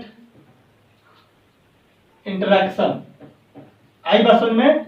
यानी कि कह सकते हैं दैट इज तुम कह सकता है कि ए का इंटरेक्शन जो होगा इंटरेक्शन है ना not equal to A B interaction है ना बी बी इंटरेक्शन जो होगा नॉट इक्वल टू क्या बाबा ए बी इंटरेक्शन। कहने का मेरा मतलब है कि जो सॉल्यूट मॉलिक्यूल के बीच का जो इंटरेक्शन होगा या सॉल्वेंट के बीच का इंटरेक्शन का जो होगा मैग्नीट्यूड वो सॉल्यूट और सॉल्वेंट के इंटरेक्शन के क्या होगा बराबर नहीं हो सकता है। दैट इज तुम लिख सकता है कि ए इंटरेक्शन कहीं के लिखा रहता है ए इंटरेक्शन या B interaction not equal to A B interaction. आई बात समझ में? इंटरेक्शन नोट कर लीजिएगा, ठीक है। अब देखो हमने बोला था सारा चीजें अभी जस्ट पढ़ा था आइडियल में उससे डील किया था थोड़ा सा उससे पहले क्या डील किया था? डील ये किया था कि सारा खेल जो है ये ए और ए बी के बीच के इंटरेक्शन की बात करेगा। अब जैसे मान लो कि इंटरेक्शन अगर not equal to A B interaction है तो केस 2 हो सकता है, या तो इंटरेक्शन इनका इंटरेक्शन दोनों के इंटरेक्शन से या तो इसके इंटरेक्शन से या इसके इंटरेक्शन से इसका इंटरेक्शन कम होगा या इंटरेक्शन ज्यादा होगा। नॉट इक्वल टू 0 का मतलब यही होता है ना, नॉट इक्वल टू 0 का मतलब यही होता है। यहाँ पर मतलब ये कि अगर इनका इंटरेक्शन अगर इनके बीच में ज्यादा हो गया, देखो यहाँ पर सॉल्यूट मॉलिक्यूल यहाँ पर सॉल्वेंट मॉलिक्यूल है ना, इनका इंटरेक्शन का मतलब मान लो कि इनके बीच में 50 न्यूटन का या कूलम का फोर्स लगता है, ठीक ना सपोज। और मान लो कि ये है और ये और इनके बीच मान लो कि ये बना यहाँ पर सॉल्यूशन बना, यहाँ पर ए है और क्या है बीबी है और यहाँ पर क्या बना ए बी बन गया, ये ए है और क्या है बाबू बी है बना। यहाँ पर मान लो कि इनके बीच में कितना है 50 का है और इसके बीच में मान लो कि जो बना वो कितने का है 100 कूलम का फोर्स है, ठीक ना, या कुछ भी बात सकते हैं। और इन दोनों के बीच का इंटरेक्शन फोर्स का मैग्नीट्यूड की मैं बात कर रहा हूँ, न्यूटन मानो कूलम मानो कुछ भी मानना है मान लो, ठीक है ना। अब जब देख तो इनके बीच में कम है तो ये वॉल्यूम ज्यादा। अरे मान लो कि हमको कोई मॉलिक्यूल हूँ और हमको कोई बहुत धीरे से हल्का से पकड़ा है तो मैं कोशिश करूंगा मूव करने की, तो मैं मूव कर सकता हूँ दाएं बाएं, तो मूव कर सकता हूँ तो मैं वॉल्यूम ज्यादा छेक सकता हूँ, है ना। और इनका इंटरेक्शन बहुत ज्यादा है, अगर मान लो सोल्यूशन बना और बहुत कस के एक दूसरे को पकड़ा हुआ है तो इनका इंटरेक्शन ज्यादा है, तो क्या ये मॉलिक्यूल घूम फिर सकेंगे क्या उतना फ्रीली तरीके से? नहीं मूव करेंगे। जब मूव नहीं करेंगे तो इसका वॉल्यूम क्या होगा कम की ज्यादा, तो आप क्या बोलोगे? आप बोलोगे कि सर ज्यादा घूम फिर नहीं कर सकते, इसका वॉल्यूम कम होगा। तो ये मेरा तेरा फाइनल वॉल्यूम, ये तेरा initial volume VI greater than VF है, इसलिए डेल्टा V मिक्सिंग कितना हो जाएगा VF माइनस VI बराबर कम में से ज्यादा को घटाओगे तो वैल्यू क्या आ जाएगा नेगेटिव आ जाएगा। तो सारा चीज इसी पे डिपेंड करता है, ठीक है, इंटरेक्शन पर ही। चलो ये हो गया आपका 3 प्रॉपर्टीज 1 2 3। अब क्या होता है इसका मतलब लिखने की जरूरत नहीं है, लिखवा दिया हूं। डेल्टा एच मिक्सिंग अगर 0 था इसका मतलब आ रहा कि ड्यूरिंग द रिएक्शन जो होगा फॉर्मेशन ऑफ सॉल्यूशन जो होगा तो उसके केस में क्या होगा कि हीट इवॉल्व हो सकता भी है और नहीं भी हो सकता है, यानी कि 0 नहीं बोल सकते हैं, ठीक है। तो नोट कीजिए। चौथा लिख लेंगे बेटा इसको, देखो चौथा प्रॉपर्टी लिखिए इसका, या कैरेक्टरिस्टिक, कैरेक्टरिस्टिक बोलिए प्रॉपर्टीज बोलिए, कोई फर्क नहीं पड़ेगा, है ना।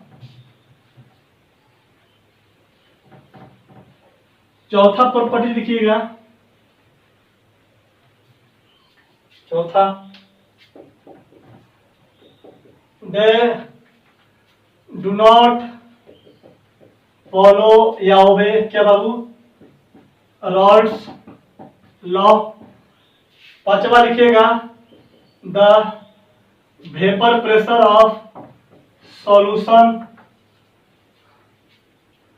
इज पी टोटल, कितना आ जाएगा, वेपर प्रेशर सॉल्यूशन को पी टोटल बोलते थे, not equal to P not A into X या प्लस कितना बाबू, पी नॉट ए इंटू कितना एक्स भी, याद रखना। आइडियल के केस में क्या था बाबू, बोलो, ये बराबर था, यहाँ पर क्या है, बराबर नहीं है। तो ये थे आपके कैरेक्टरिस्टिक है, प्रॉपर्टीज है नॉन आइडियल सॉल्यूशन का, है ना। अब यहाँ पर जब नॉट इक्वल लिखा हुआ है तो कंफ्यूजन है, डेल भी मिक्स जो है नॉट इक्वल टू जीरो है, इसका मतलब कंफ्यूजन ये है कि या तो जीरो से बड़ा हो सकता है या जीरो से छोटा हो सकता है ना। डेल्टा एच मिक्सिंग जो है नॉट इक्वल टू जीरो है, इसका मतलब या तो डेल्टा एच मिक्स जो होगा ग्रेटर देन जीरो होगा या फिर लेस देन जीरो होगा। आई बात समझ में। तो इसी के आधार पे नॉन आइडियल सॉल्यूशन को दो तरीकों में बांटा गया।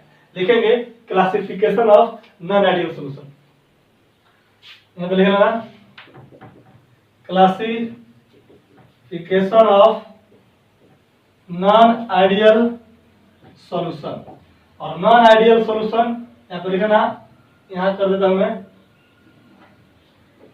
नॉन आइडियल सॉल्यूशन होगा वो दो प्रकार का होगा। ए में लिख देना non ideal solution with positive deviation, positive deviation, deviation करेगा कैसा डेविएशन, पॉजिटिव डेविएशन। अभी में लिखिएगा non ideal solution with negative deviation, है ना। चलिए नोट कीजिए जल्दी से, फिर पढ़ेंगे हम लोग non ideal solution with positive deviation, non ideal solution with negative deviation. फिर इसका अलग ग्राफ पढ़ेंगे, फिर इसका अलग ग्राफ पढ़ेंगे, ठीक ना। एग्जाम्पल इसका अलग होगा, इसका एग्जाम्पल अलग होगा। जल्दी कीजिए।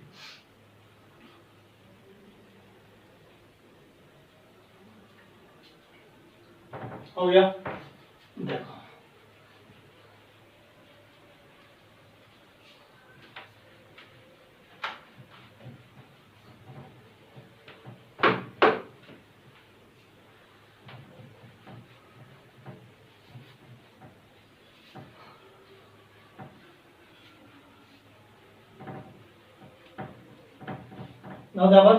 ए में लिखना non ideal solution with positive deviation. Positive deviation किससे डेविएशन करेगा, रॉल्स लॉ से करेगा, यानी कि आइडियल सॉल्यूशन से डेविएट कर जाएगा ये, है ना। तो कैसा कैसा होता है, तो इसका लिखेंगे कैरेक्टरिस्टिक्स ऑफ, इसका कैरेक्टरिस्टिक, ठीक ना, ज्यादा लैंग्वेज बढ़ाने से कोई फायदा नहीं है। पहला कहता है कि डेल्टा एच जो मिक्सिंग होगा वो ग्रेटर देन क्या होगा, जीरो होगा। अब देखो डेल्टा एच मिक्स हमें पढ़ा था आइडियल के केस में कितना था, जीरो था। Delta H mixing greater than zero का मतलब क्या होता है, हमने बोला था कि डेल्टा एच जो होता है क्या होता है बाबू, एच एफ माइनस कितना, एच आई, और ये रिजल्टेंट कितना था, जीरो था। इसका मतलब इन दोनों का वैल्यू क्या था, बराबर थे। और जब दोनों का वैल्यू बराबर था तो हम ये बोलते थे कि during the formation of ideal solution no heat evolve और नॉट हीट रिक्वायर्ड। फाइनल में बोल देते थे फाइनल लाइन में, यहाँ पर भी ये बोलते थे कि जितना हीट रिक्वायर्ड होता था उतना ही हीट क्या करता था, रिलीज कर जाता था, और दोनों का चेंज कितना हो जाता था, जीरो हो जाता। यहाँ पर दोनों का चेंज क्या है, जीरो नहीं है, जीरो नहीं है, इसका मतलब हम कह सकते हैं कि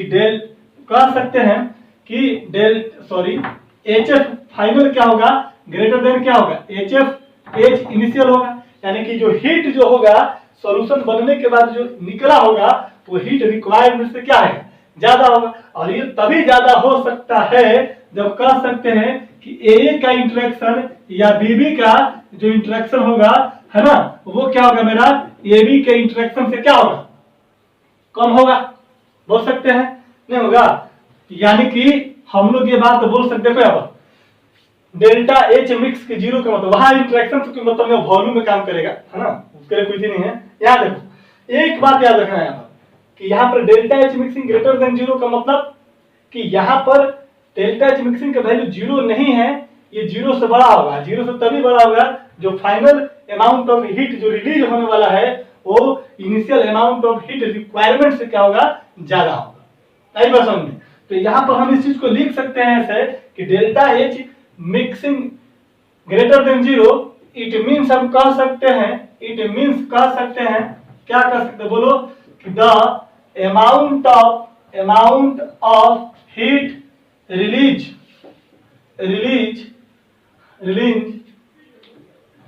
after the formation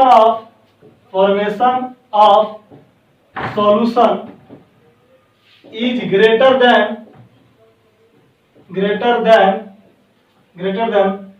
amount of heat required to form solution। माने कि सॉल्यूशन बनने क्या होगा, बनने के लिए जो हीट रिक्वायर्ड होगा उससे ज्यादा क्या होगा, फॉर्मेशन के बाद हीट होगा, ठीक ना। दैट इज हम लोग कह सकते हैं क्या बाबू कि एच हीट रिलीज जो होगा ये ग्रेटर देन हीट क्या होगा, रिक्वायर्ड। बोल सकते हैं रिक्वायर्ड होगा। ओवरऑल सॉल्यूशन के बारे में क्या बोल सकते हैं कि सॉल्यूशन हीट क्या कर रहा है, रिलीज कर रहा है। यानी कि जब भी नॉन आइडियल सॉल्यूशन बनेगा वो एक्सोथर्मिक नेचर का हो। बोल सकते हैं कि नहीं बोल सकते हैं, बोलो।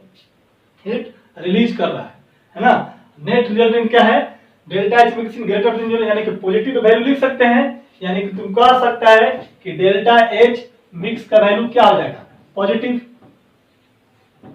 अरे बाबा बोल सकते हैं कि नहीं बोल सकते हैं इसको, जीरो से बड़ा है तो पॉजिटिव वैल्यू होगा चाहे कोई भी वैल्यू। चलो हो गया। दूसरा लिखेंगे डेल्टा भी mix equal to greater than कितना बाबा, जीरो। इसका भी मतलब यह हुआ कि डेल्टा भी मिक्स जो होगा वो क्या हो जाएगा, पॉजिटिव वैल्यू हो सकता है ना। हमने बोला था कि अगर नॉट इक्वल टू जीरो है इसका मतलब या तो बड़ा होगा या तो छोटा होगा। तो ये बड़ा होगा पॉजिटिव, इसलिए इसको पॉजिटिव डेविएशन बोल दिया गया। क्लियर है ना। अब इसके बारे में लिखने की जरूरत नहीं है, सब क्लियर है। तीसरा लिखेंगे हम लोग, ये पढ़ क्या रहे हैं, non ideal solution, they also they not follow Rawls law.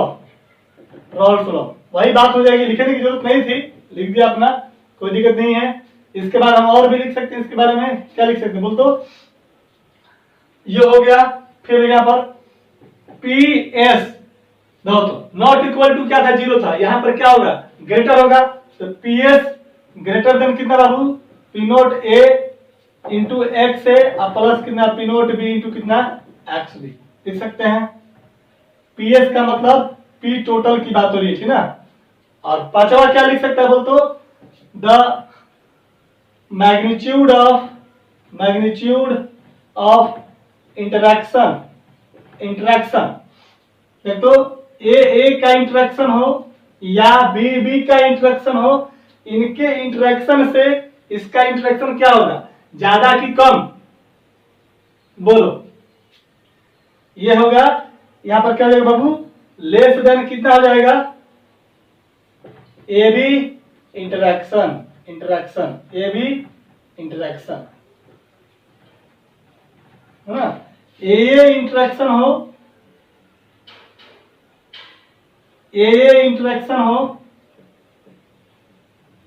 या बीबी इंटरेक्शन हो, वो लेस देन क्या होगा, ए बी इंटरेक्शन होगा।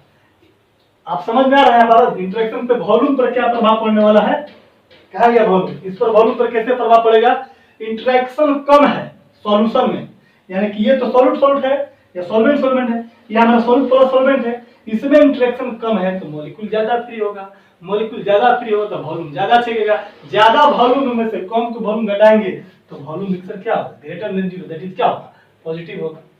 आई बस में तो इंटरेक्शन जो होगा किस पे डिपेंड करवाएगा, वॉल्यूम पे इफेक्ट डालता है, ठीक है। चल अब इसका ये हो गया आपका नॉन आइडियल सॉल्यूशन किसके साथ, पॉजिटिव के साथ। तो देखो याद रखना है तरीका, टेक्निक बता रहा हूं। पॉजिटिव का मतलब पॉजिटिव है, delta H mixing zero greater than क्या होगा, zero, that is delta H का वैल्यू कितना, positive. Delta we mixing greater than zero, है ना, यानी कैसा होगा, positive value. They not follow Rawls law, तो हम पहले ही जानते हैं कि नॉन आइडियल सॉल्यूशन है। पीटी का वैल्यू क्या होगा, ग्रेटर देन जीरो, यानी कि पीटी का वैल्यू भी क्या होगा, इन दोनों के सम के बराबर क्या होगा, इससे सम से ज्यादा होगा, है ना। और मैग्नीट्यूड ऑफ इंटरेक्शन, इंटरेक्शन मेरा ज्यादा है किसका, सॉल्यूशन का इंटरेक्शन ज्यादा है। आई बस में ध्यान रखिएगा। तो हम लोग पढ़ रहे हैं क्या, सॉल्यूशन। तो सॉल्यूशन में जब भी बात करेंगे किसकी बात करेंगे, फाइनल वे में जब बात होगी तो सॉल्यूशन की बात होगी। इनके बीच का इंटरेक्शन ज्यादा है कि कम, तो इनका इंटरेक्शन इन दोनों के रिस्पेक्ट में क्या है, ज्यादा है, यानी कि ए का इंटरेक्शन कम होगा, बीबी का इंटरेक्शन इसके रिस्पेक्ट में कम होगा, ए का इंटरेक्शन इनके रिस्पेक्ट में क्या होगा, कम होगा। ठीक है, कोई दिक्कत नहीं है, नोट कीजिए। लिखेंगे इसका एग्जांपल,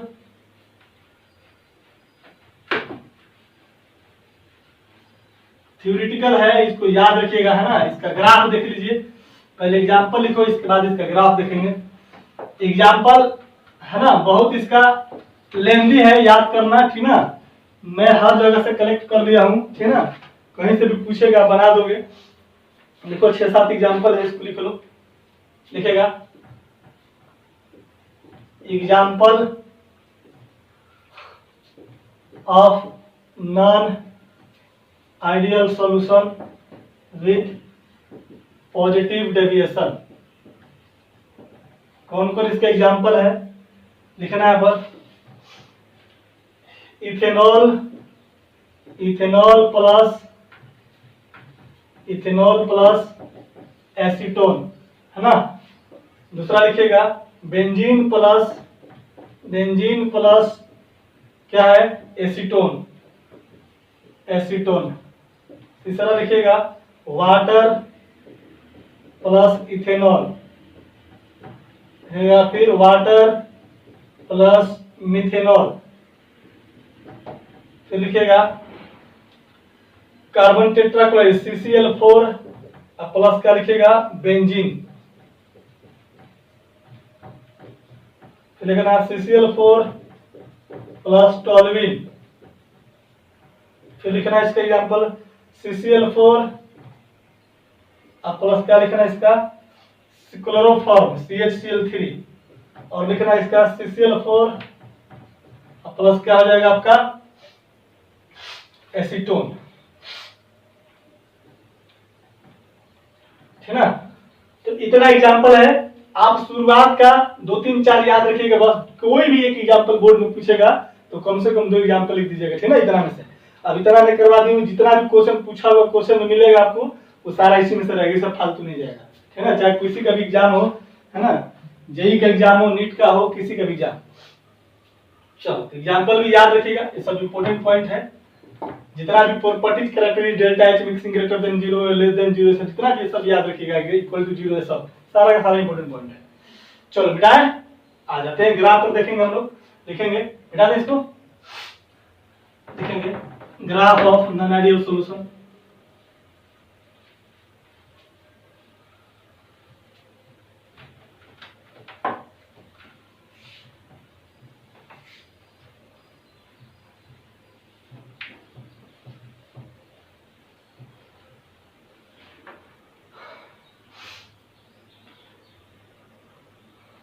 देखो लिखेंगे graph of non ideal solution with positive deviation, positive deviation. Graph हमें क्या करना है, पहले हम लोग को आइडियल बनाना है, क्योंकि आइडियल सोल्यूशन बोलने का मतलब जो रॉल्स लॉ को फॉलो करेगा, और जो रॉल्स लॉ को फॉलो नहीं करेगा उसको क्या बोलेंगे, नॉन आइडियल सोल्यूशन। ठीक है गाइस, तो आइडियल सोल्यूशन से डेविएट करेगा मतलब रॉल्स लॉ से डेविएट करेगा। तो हम लोग को सबसे पहला काम आइडियल सोल्यूशन का ग्राफ बनाना है, याद रखिएगा। हमने आइडियल सोल्यूशन का ग्राफ बना दिया, इस तरीके का मैंने ग्राफ बनाया था, है ना, इस तरह से मैंने ग्राफ बना दिया आइडियल सोल्यूशन का। एक यहाँ पर मैंने रख दिया इसको, ठीक है, कोई दिक्कत नहीं है। अब यहाँ पर मैंने क्या लिया था, एक्स ए बराबर कितना 0 और एक्स बी बराबर कितना था बाबू 1 था। और यहाँ पर क्या लिया था, एक्स ए बराबर कितना 1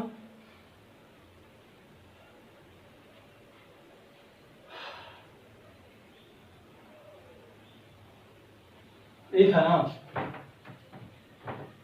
एक्स से बराबर 1 था, यहाँ पर कितना था 0 था। और यहाँ पर कितना था, एक्स से बराबर 0 हो जाएगा और एक्स भी बराबर कितना हो जाएगा, माने कि मोल फ्रैक्शन ऑफ ए कितना 0 और यहाँ पर कितना हो जाएगा, मोल फ्रैक्शन बी बराबर कितना हो जाएगा 1 हो जाएगा। लो तो इस एक्सिस पर क्या था मेरा, वेपर प्रेशर था, इस पर क्या था मेरा, मोल फ्रैक्शन था। कुछ नहीं करना है, पहले आइडियल का बनाओ, इसके बाद बन जाएगा सारा। अब देखो तो यहाँ पर मोल फ्रैक्शन 1 है, मोल फ्रैक्शन 0 है ना, यहाँ से कैसे ले लो, 1 था तो ज्यादा था, तो यहाँ से इस तरह से ग्राफ बन गया। किसका ये था, ग्राफ था पीए का, ठीक है, कोई दिक्कत नहीं है। इस पर मेरा क्या हो जाएगा, पी नोट हो गया। अब देखो तो यहाँ पर बी बराबर mole fraction of B component यानी सॉल्वेंट का 0 है, यहाँ मोल फ्रैक्शन बी कितना 1 है, तो 0 से 1 होता बढ़ा गया, तो यहाँ पर क्या करेगा, इस तरह से सोल्यूशन आपका बढ़ जाएगा, कोई दिक्कत नहीं है। यहाँ पर हो गया आपका कितना बाबू, पी नोट बी हो गया। यह हमारा था आइडियल सोल्यूशन का, है ना, बन गया किसका ग्राफ, आइडियल सोल्यूशन। अब नॉन आइडियल सोल्यूशन बनाना है, यानी कि ये जो पैरामीटर है इस पर से कोई डेविएशन अगर होगा तो ही हम लोग बोलेंगे नॉन आइडियल सोल्यूशन। रही बात पॉजिटिव की, यहाँ पर हो गया आपका कितना, ये आपका हो गया बाबू पीबी, और ये पीबी बराबर क्या लिख सकते हैं, चलो बाद में कर देंगे वहां पर, कोई दिक्कत नहीं है ना। अब देखो तो इसको और हमने इसको यहां से क्या कर दिया, हमने मिला दिया, टेढ़ा टेढ़ा बन जा रहा है भाई, थोड़ा सीधा में बनाना शुरू थी ना, बिल्कुल स्ट्रेट लाइन इस तरीके से। तो ये जो हमारा निकल गया, ये क्या था मेरा, ये पीटी था, क्या था, P not A into X A आप प्लस कितना पी नॉट बी इंटू कितना एक्स बी था, यही है ना। अब देखो डेविएशन को मैं डॉटेड लाइन से दिखाऊंगा, इस तरह से डॉटेड लाइन से, है ना। पॉजिटिव डेविएशन है मतलब कि पीए का वैल्यू थोड़ा ज्यादा होगा, पीबी का वैल्यू थोड़ा ज्यादा होगा और पीटी के वैल्यू थोड़ा सा क्या होगा, ज्यादा होगा। तो थोड़ा सा हल्का सा बड़ा साइज में दिखा दो, मैं दे दो डॉटेड लाइन से दिखा रहा हूँ, ठीक ना। आप लोग के पास अगर डिफरेंट कलर का पेन होगा तो डिफरेंट कलर के पेन से दिखा दीजिएगा, है ना। ये जो ग्राफ निकला ये किसके लिए निकला, ये नॉन आइडियल सोल्यूशन के लिए निकला, याद रखना। ये भी हमारा क्या हो जाएगा, थोड़ा सा ऊपर मुझे डॉट लाइन दिखा देना इस तरीके से। और ये भी पीटी जो क्या हो जाएगा, ये भी थोड़ा सा क्या हो जाएगा, बड़ा हो जाएगा इस तरह से। अरे बाबा पीटी क्या था, ये तो बराबर था ग्रेटर का, बराबर का साइन था, इसके बराबर था तो आइडियल था, और ये ग्रेटर देन होगा तो इस लाइन से थोड़ा सा ज्यादा होगा ना, स्लोप इसका थोड़ा सा ज्यादा होगा, इसका भी स्लोप क्या होगा, थोड़ा सा ज्यादा होगा, इसका भी स्लोप क्या होगा, ये जो डॉटेड है इसका थोड़ा इससे क्या होगा, ज्यादा होगा। तो ये मेन अगर इस पर अगर जाता तो बोलते कि रॉड स्लो को फॉलो किया, लेकिन इससे थोड़ा सा क्या हो गया, ऊपर चला गया, यानी डेविएट करेगा, तो पॉजिटिव है। अगर ये है तो बोलोगे इसको पॉजिटिव डेविएशन। अगर दूसरा केस पढ़ेंगे तो ये नीचे से, ये थोड़ा सा नीचे से डॉटेड लाइन बना दो, यानी कि स्लोप उसका कम हो गया, उसका वैल्यू कम हो जाएगा, नोट कीजिए। तो ये किसके लिए ग्राफ हो गया बाबू, नॉन आइडियल सोल्यूशन विद क्या, नेगेटिव डेविएशन के लिए, नोट कीजिए। ये वाला लाइन किसके ऊपर बना दो, ये हो गया पी ए, देखो यहाँ पी भी बराबर तो लिख सकता है पी नॉट बी इंटू कितना एक्स बी, लेकिन ये वाला जो वैल्यू तुम लिखेगा तो क्या लिखेगा, पी बी ग्रेटर देन कितना हो जाएगा, पी नॉट बी इंटू कितना एक्स बी लिख सकते नहीं, डॉटेड लाइन के लिए। यहाँ पर फिर यार पी, इसके लिए तुम पी ए बराबर लिख सकता है कि पी ए इक्वल टू कितना लिखेगा, पी नॉट ए इंटू कितना एक्स, लेकिन ये जो डॉटेड लाइन है इसके लिए तुम क्या लिख सकेगा, इसके लिए तुम अगर इसके लिए तुम लिखना तुम चाहो तो तुम क्या लिखोगे, तुम बोलोगे कि sir P not a greater than कितना, इसके लिए देखो इस पॉइंट डॉटेड के लिए तुम क्या लिखेगा, P not P A greater than P not A into कितना एक्स, वैल्यू ग्रेटर है, नहीं लिख सकते इसको। इसके लिए तुम क्या लिख सकते हैं, इस डॉटेड लाइन के लिए पी टी ग्रेटर देन कितना P not A into X plus P not B into कितना एक्स, लिख सकते हैं। ये डॉटेड लाइन के लिए जो वाला आप लोग डिफरेंट पेन होगा तो डिफरेंट पेन से बनेगा, है ना, बढ़िया से, ठीक है। एनसीईआरटी में दिया हुआ है, देख लेना अपना, ठीक है। चलो जल्दी नोट करो फटाफट। अब पढ़ेंगे हम लोग बी कर देना यहाँ पर non ideal solution with negative deviation. क्या करना है, पॉजिटिव की जगह पर क्या कर देना, निगेटिव डेविएशन कर देना है।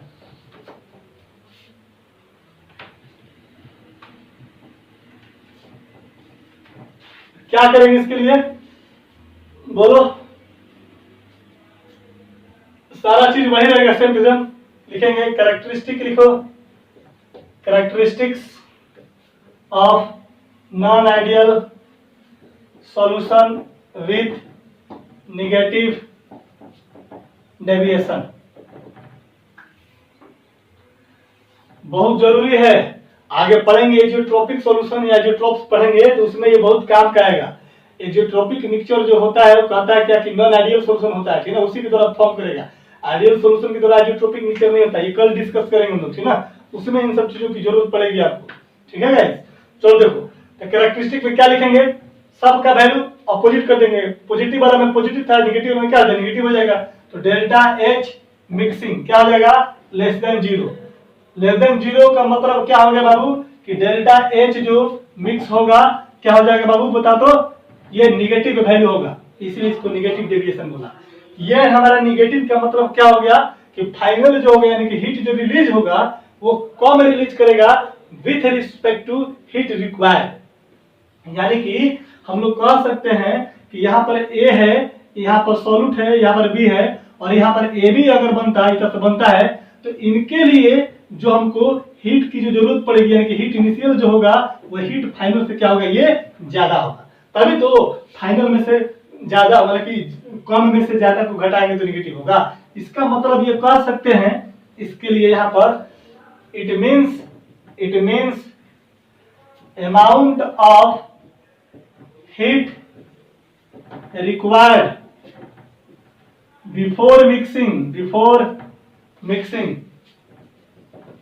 is greater than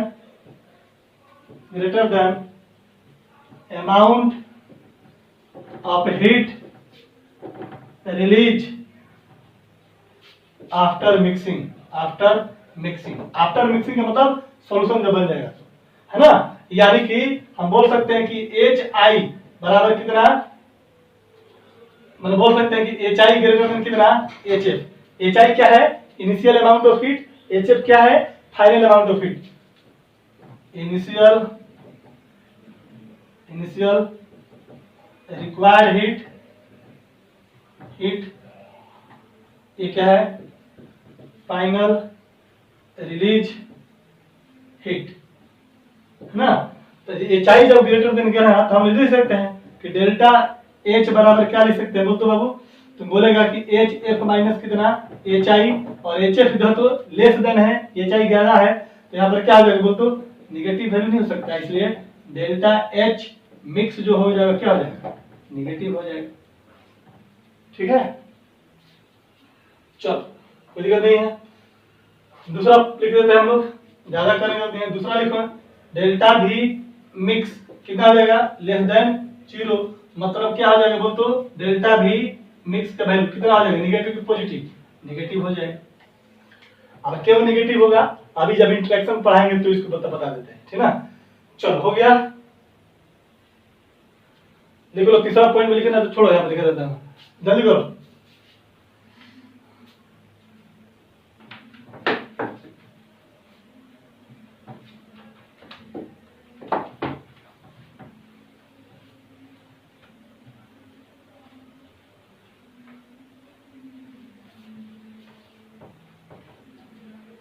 जो तीसरा लिखो तो तीसरा क्या हो जाएगा, तो हम लोग बोल सकते हैं कि PT less than P not A into कितना x है plus P not B into कितना XB बोल सकते हैं। इसका मतलब यह हुआ कि PT का जो वैल्यू होगा वो कितना हो जाएगा, निगेटिव होगा, होगा ना। इसके पीछे भी क्या रीजन है कि पी ए जो होगा वो less than P not A into कितना एक्स है, एंड पी बी जो होगा वो क्या हो जाएगा, ये भी हमारा less than P not B into कितना हो जाएगा, एक्स भी होगा। इसका तो मतलब यही होगा, ठीक ना। चौथा में हम लोग लिख सकते हैं द ए इंटरेक्शन और B B interaction is greater than, sorry less than हो जाएगा, क्या हो जाएगा, less than A B interaction हो जाएगा। नहीं, यानी कि हम लोग कह सकते हैं दैट इज कि ए इंटरेक्शन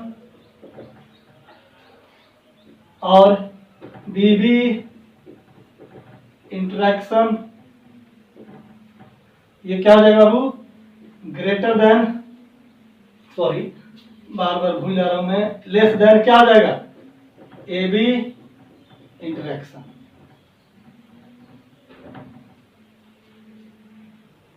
अब तो इंटरेक्शन ज्यादा होगा, मॉलिक्यूल क्या होंगे, क्लोज होंगे, दूर नहीं भागेंगे, है ना, वॉल्यूम कम छेकेगा, तो कम वॉल्यूम, इंटरेक्शन इसके बीच में कम है, यानी कि मॉलिक्यूल घूम फिर सकते हैं, ज्यादा फ्रीज कर सकते हैं। जितना ज्यादा फ्री होगा उतना ज्यादा वॉल्यूम खींचेगा, तो जितना ज्यादा वॉल्यूम, इनिशियल वॉल्यूम कितना मिलने से पहले का वॉल्यूम है ज्यादा, और ये कम है, तो ज्यादा में से कम घटाए तो कितना हो जाएगा, आई बस में, तो फाइनल मेरा कम, इनिशियल मेरा क्या हो जाएगा ना।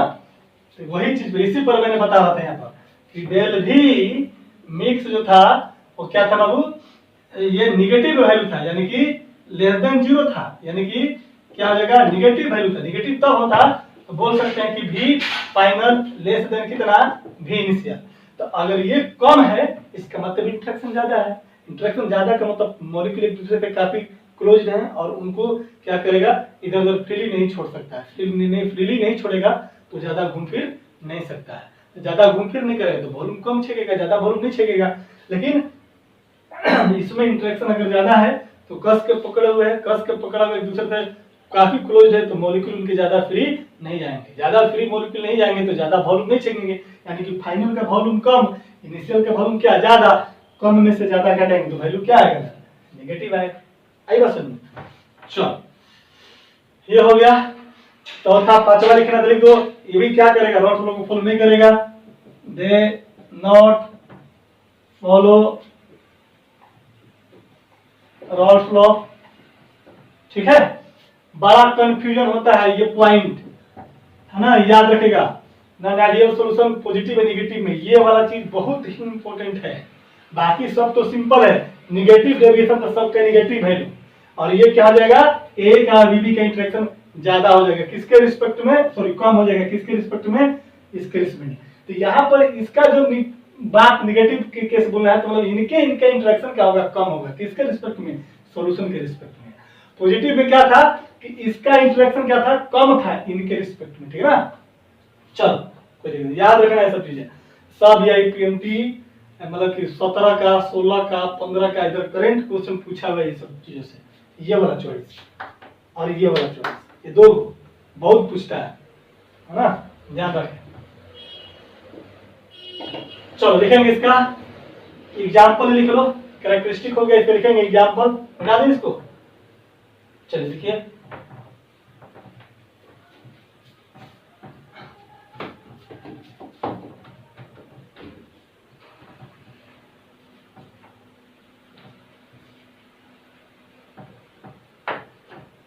देखेंगे इसका एग्जाम्पल, किसका example, non ideal solution with negative deviation का। लिखो, लिखते हैं example. Water plus HNO3 nitric acid. दूसरा एग्जाम्पल लिख लीजिए, क्लोरोफॉर्म प्लस एसीटोन। तीसरा लिख लो, क्लोरोफॉर्म प्लस बेंजीन प्लस क्या बाबू, बेंजीन। चौथा लिख लेना, chloroform plus di ethyl ether, है ना। इसके बाद लिखिएगा H2O plus HCl, H2O plus NaCl, है ना। इसके बाद लिखना एसिटिक एसिड प्लस पायरिडीन, है ना।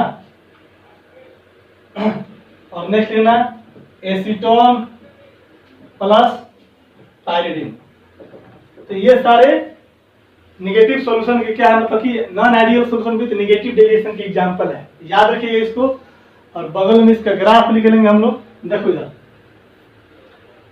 जल्दी करो तो बाबू, मारो स्क्रीनशॉट जल्दी से। यहाँ दिखा दे क्या, कुछ दिक्कत नहीं ना होगा। चलिए जल्दी करते हैं, देखेंगे इसका।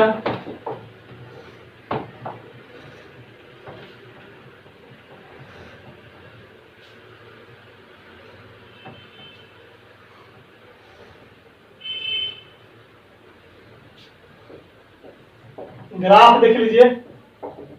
पहले क्या बनाएंगे, आइडियल सॉल्यूशन का वेरी सिंपल, इतना सिंपल ग्राफ आपको कहीं पढ़िएगा तो नहीं मिलेगा, है ना। कहीं पढ़िएगा मतलब बहुत सिंपल ग्राफ है इसका, है ना। बड़ा मजा आता है बनाने में मेरे को। x से बराबर क्या था, 1 था। x भी बराबर क्या था, 0 था। यहाँ पर मोल फ्रैक्शन ऑफ a क्या था, 1 था। मोल फ्रैक्शन ऑफ b कितना था, यहाँ पर 0 था, है ना। सॉरी कितना था बाबू, उल्टा लिख देते हैं, मतलब 1 था, होगा ना। अब देखो मोल फ्रैक्शन यहाँ पर हमारा यहाँ क्या था, हमारा P0 था, P0 a। तो यहाँ पर मोल फ्रैक्शन ज्यादा है तो ये वैल्यू ज्यादा, तो यहाँ पर मोल फ्रैक्शन a का कम है, 0 है, तो यहाँ से क्या करेगा, पहले अपना आइडियल सॉल्यूशन बना, ठीक है ना। यहाँ पर b का 0 है, b का मोल फ्रैक्शन 1 है, यानी जैसे जैसे मोल फ्रैक्शन बढ़ेगा ये आपका पार्थिव वेपर पर बढ़ेगा। यहाँ पर आपका हो गया P0 b, यहाँ पर P0 a हो गया, कोई दिक्कत नहीं है। इसको मिला दिया तो ये बन गया टोटल प्रेशर कितने था। तो ये वाला जो ग्राफ बना तेरे पास PA के लिए बना, ये वाला ग्राफ जो बना तेरा किसके लिए, PB के लिए बना, है ना। ये वाला जो ग्राफ बना तेरा किसके बना, PT बराबर P0 a इंटू कितना XA plus P0 b into कितना XB बना, है ना। अब निगेटिव डेविएशन है, इससे क्या होगा, कम होगा थोड़ा सा। अब इसकी बात करेंगे तो देखो डॉटर ने ऐसे दिखा देंगे, इसको थोड़ा सा इधर नीचे में दिखा दो, है ना। ये ग्राफ है तो ये थोड़ा सा नीचे में बनेगा, है ना। और ये ग्राफ है तो ये भी क्या, ये ऊपर में बनेगा, नहीं ये भी क्या बनेगा, जैसे नीचे में बनेगा, थोड़ा सा इस तरीके से दिखा दीजिए। ये वाला जो ग्राफ होगा PT less than P0 a into XA plus P0 b into कितना XB बन जाएगा। ये जो PB का ग्राफ है, और ये हमारा, तो ये हमारा PA है, इधर हमारा PA। ये वाला जो ग्राफ होगा तो PA less than P0 a into कितना XA। ये किसके लिए ग्राफ है, ये वाला जो डॉटेड लाइन है, ये वाला डॉटेड, ये वाला डॉटेड, है ना। ये वाला डॉटेड के लिए ये ग्राफ है, ठीक है ना। कर लीजिएगा ना, ये वाला इसके लिए क्या था, इसके लिए ये नीचे वाला डॉटेड लाइन के लिए कितना हो जाएगा। ये मेरा किसके लिए था बाबू, PA के लिए था, है ना। और ये हमारा ग्राफ किसके लिए है, ये वाला PB के लिए है ना। ये किसके लिए था, ओ सॉरी ये PB के लिए था ना, तो ये PB हो जाएगा, ठीक है। और ये हमारा इसके लिए ग्राफ क्या हो जाएगा, ये इसके लिए ये हो जाएगा मेरा PB0 इंटू XB, और ये हो जाएगा हमारा P0 PA, इधर ये बनाए थे PA बराबर कितना हो जाएगा, less then P0 a into कितना X है। चलो, तो ये था हमारा ग्राफ, हम लोगों ने पढ़ लिया ideal solution, non ideal solution. Non ideal solution में दो प्रकार का, non ideal solution with positive deviation, non ideal solution with negative deviation. हो गया सारा, क्यों होता है, कैसे होता है, एग्जांपल होता है, ये आपका चैप्टर कंप्लीट हो गया। चैप्टर मतलब ये टॉपिक आइडियल और नॉन आइडियल सॉल्यूशन का कंप्लीट हो गया, ठीक है ना। अब इसमें क्या करेंगे, नोट करके लिख लो जरा सा, मिटा दें इसको, जल्दी करो, 5 मिनट और है, मिटा दें। चलो, नॉन आइडियल हो चाहे आइडियल, उससे हट करके बात कर रहे हैं अभी हम, है ना। लिख लीजिएगा नोट करके, नोट करके लिखो, पहला लिखिएगा, चाहे वो सॉल्यूशन आइडियल हो चाहे वो सॉल्यूशन नॉन आइडियल हो, कोई भी सॉल्यूशन हो, तो जब नंबर्स ऑफ पार्टिकल बढ़ेगा तो उनके अंदर डेविएशन बढ़ेगा, रैंडमनेस क्या कर जाएगा, बढ़ जाएगा। मान लो कि क्लासरूम में अगर एक विद्यार्थी बैठा हुआ है, समझो बात, एक विद्यार्थी बैठा हुआ है तो उसके पास कोई हिल डुल होने की चांसेस नहीं है। इसका मतलब ये नहीं कि उसके पास strong intermolecular force of attraction है इसलिए अपने पोजीशन में बैठा हुआ, बल्कि उसको रैंडम करने के लिए कोई दूसरा कोई कारण नहीं, कोई दूसरा बॉयज बैठा नहीं हुआ है ना। लेकिन जैसे ही अगर उसमें 10-5 बच्चे अगर आ जाए तो क्या उधर गप करेगा, उधर गप करेगा, उसके साथ बैठेगा, उसके साथ बैठेगा, कभी बोलेगा इधर आओ, कभी बोलेगा इधर मोबाइल में तुमको ये दिखाते हैं, कभी बोलेगा देखो ये दिखाते हैं, तो उसके अंदर क्या होगा, मूवमेंट होगा। मतलब नंबर्स ऑफ पार्टिकल बढ़ेंगे तो रैंडमनेस बढ़ेगा, रैंडमनेस बढ़ेगा तो उसका एंट्रोपी भी क्या करेगा, बढ़ जाएगा। एंट्रोपी, एंट्रोपी का मतलब होता है रैंडमनेस। क्या होता है बाबू, रैंडमनेस, है ना। तो रैंडमनेस क्या करेगा, जितना ज्यादा बढ़ेगा, हील डोल जितना ज्यादा हो सकता है उतना ज्यादा एंट्रोपी बढ़ेगा। और ये तभी हो सकता है जब नंबर्स ऑफ पार्टिकल क्या हो, बहुत ज्यादा, है ना। यानी कि हम कह सकते हैं कि for any solution, for any solution, चाहे वो आइडियल हो चाहे वो नॉन आइडियल हो, इसके लिए क्या हो जाएगा, डेल्टा एस का वैल्यू ऑलवेज ग्रेटर देन कितना, 0 होगा। इसको बोलते हैं चेंज इन एंट्रोपी। क्या बोलते हैं बाबू, चेंज इन एंट्रोपी। हमेशा ध्यान रखिए, कोई भी सॉल्यूशन आइडियल हो नॉन आइडियल हो सो मतलब नहीं है।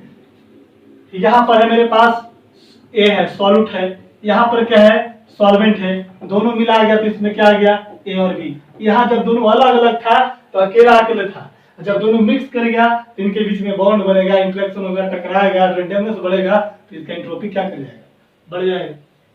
ठीक है, दूसरा पॉइंट लिखना, for any solution, for any solution delta G का वैल्यू क्या होता है, ये क्या होता है, कहीं के डेल्टा एस मिक्सर भी लिखा रहेगा, ठीक ना था कि मत समझना, डेल्टा जी मिक्स जो होगा वो क्या होगा, ऑलवेज क्या हो जाएगा, लेस देन 0 होगा। यानी कि लेस देन 0 का मतलब हो सकता है कि डेल्टा जी का वैल्यू क्या होगा, निगेटिव। डेल्टा जी क्या होता है, चेंज इन गिब्स एनर्जी। क्या होता है बाबू, change in Gibbs free energy होता है, फ्री एनर्जी होता है। सरफेस केमिस्ट्री में थोड़ा वो डिस्कस किया था, है ना। जिसका डेल जी निगेटिव, इसका मतलब कि वो रिएक्शन क्या करता है बाबू, स्वतः होता है, सेल्फ होने लगता है, स्वयं स्टार्ट हो जाएगा, यानी कि रिएक्शन स्पॉन्टेनियस नेचर का, है ना। यहाँ पर पानी डाल दो, यहाँ पर चीनी डाल दो, है ना, डाल दोगे 2 घंटा के बाद देखोगे तो ये क्या होगा, कंप्लीटली घुल जाएगा, घुलाने की जरूरत भी नहीं पड़ेगी, 4 घंटा छोड़ दोगे अपने आप घुल जाएगा। मतलब कि रिएक्शन क्या हो रहा है, सेल्फ हो रहा है, स्पॉन्टेनियस होते रहेगा, स्वतः जो खुद से हो रहा है। तो जब कोई भी रिएक्शन अगर खुद से हो जाए, स्वतः हो जाए, स्पॉन्टेनियस नेचर का हो, तो उसके लिए change in Gibbs and free energy क्या होता है, लेस देन 0 होगा, दैट इज नेगेटिव वैल्यू होता है। जितना ज्यादा नेगेटिव होगा उतना ज्यादा रिएक्शन स्पॉन्टेनियस होगा, है ना। और डेल्टा एस क्या होता है बाबू, चेंज इन एंट्रोपी होता है, ऑलवेज ग्रेटर देन 0, मतलब कि एंट्रोपी क्या करेगा, बढ़ेगा। एंट्रोपी बढ़ेगा इसका मतलब रैंडमनेस बढ़ेगा। तो कोई भी सॉल्यूशन हो, तो क्वेश्चन पूछ देगा कि आइडियल सॉल्यूशन के लिए delta S less than 0 greater than 0, हमेशा दिमाग में रखना, ग्रेटर देन, चाहे किसी भी, यहाँ पर लिख दिया मैं, फॉर एनी सॉल्यूशन, चाहे वो आइडियल हो या फिर नॉन आइडियल। क्लियर है।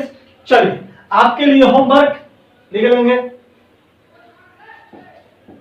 Right the differences between ideal and non ideal solution लिखना है।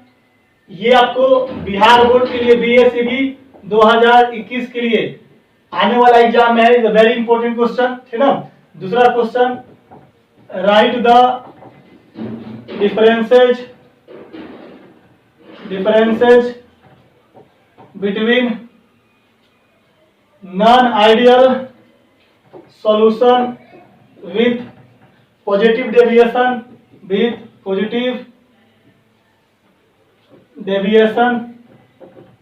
and negative deviation। आएगा समझ में, जितना प्रॉपर्टीज, जितना कैरेक्टरिस्टिक लिखवाएगा सब लिखना है ना। एक तरफ प्रॉपर्टीज, एक तरफ आइडियल, दूसरी तरफ नॉन आइडियल।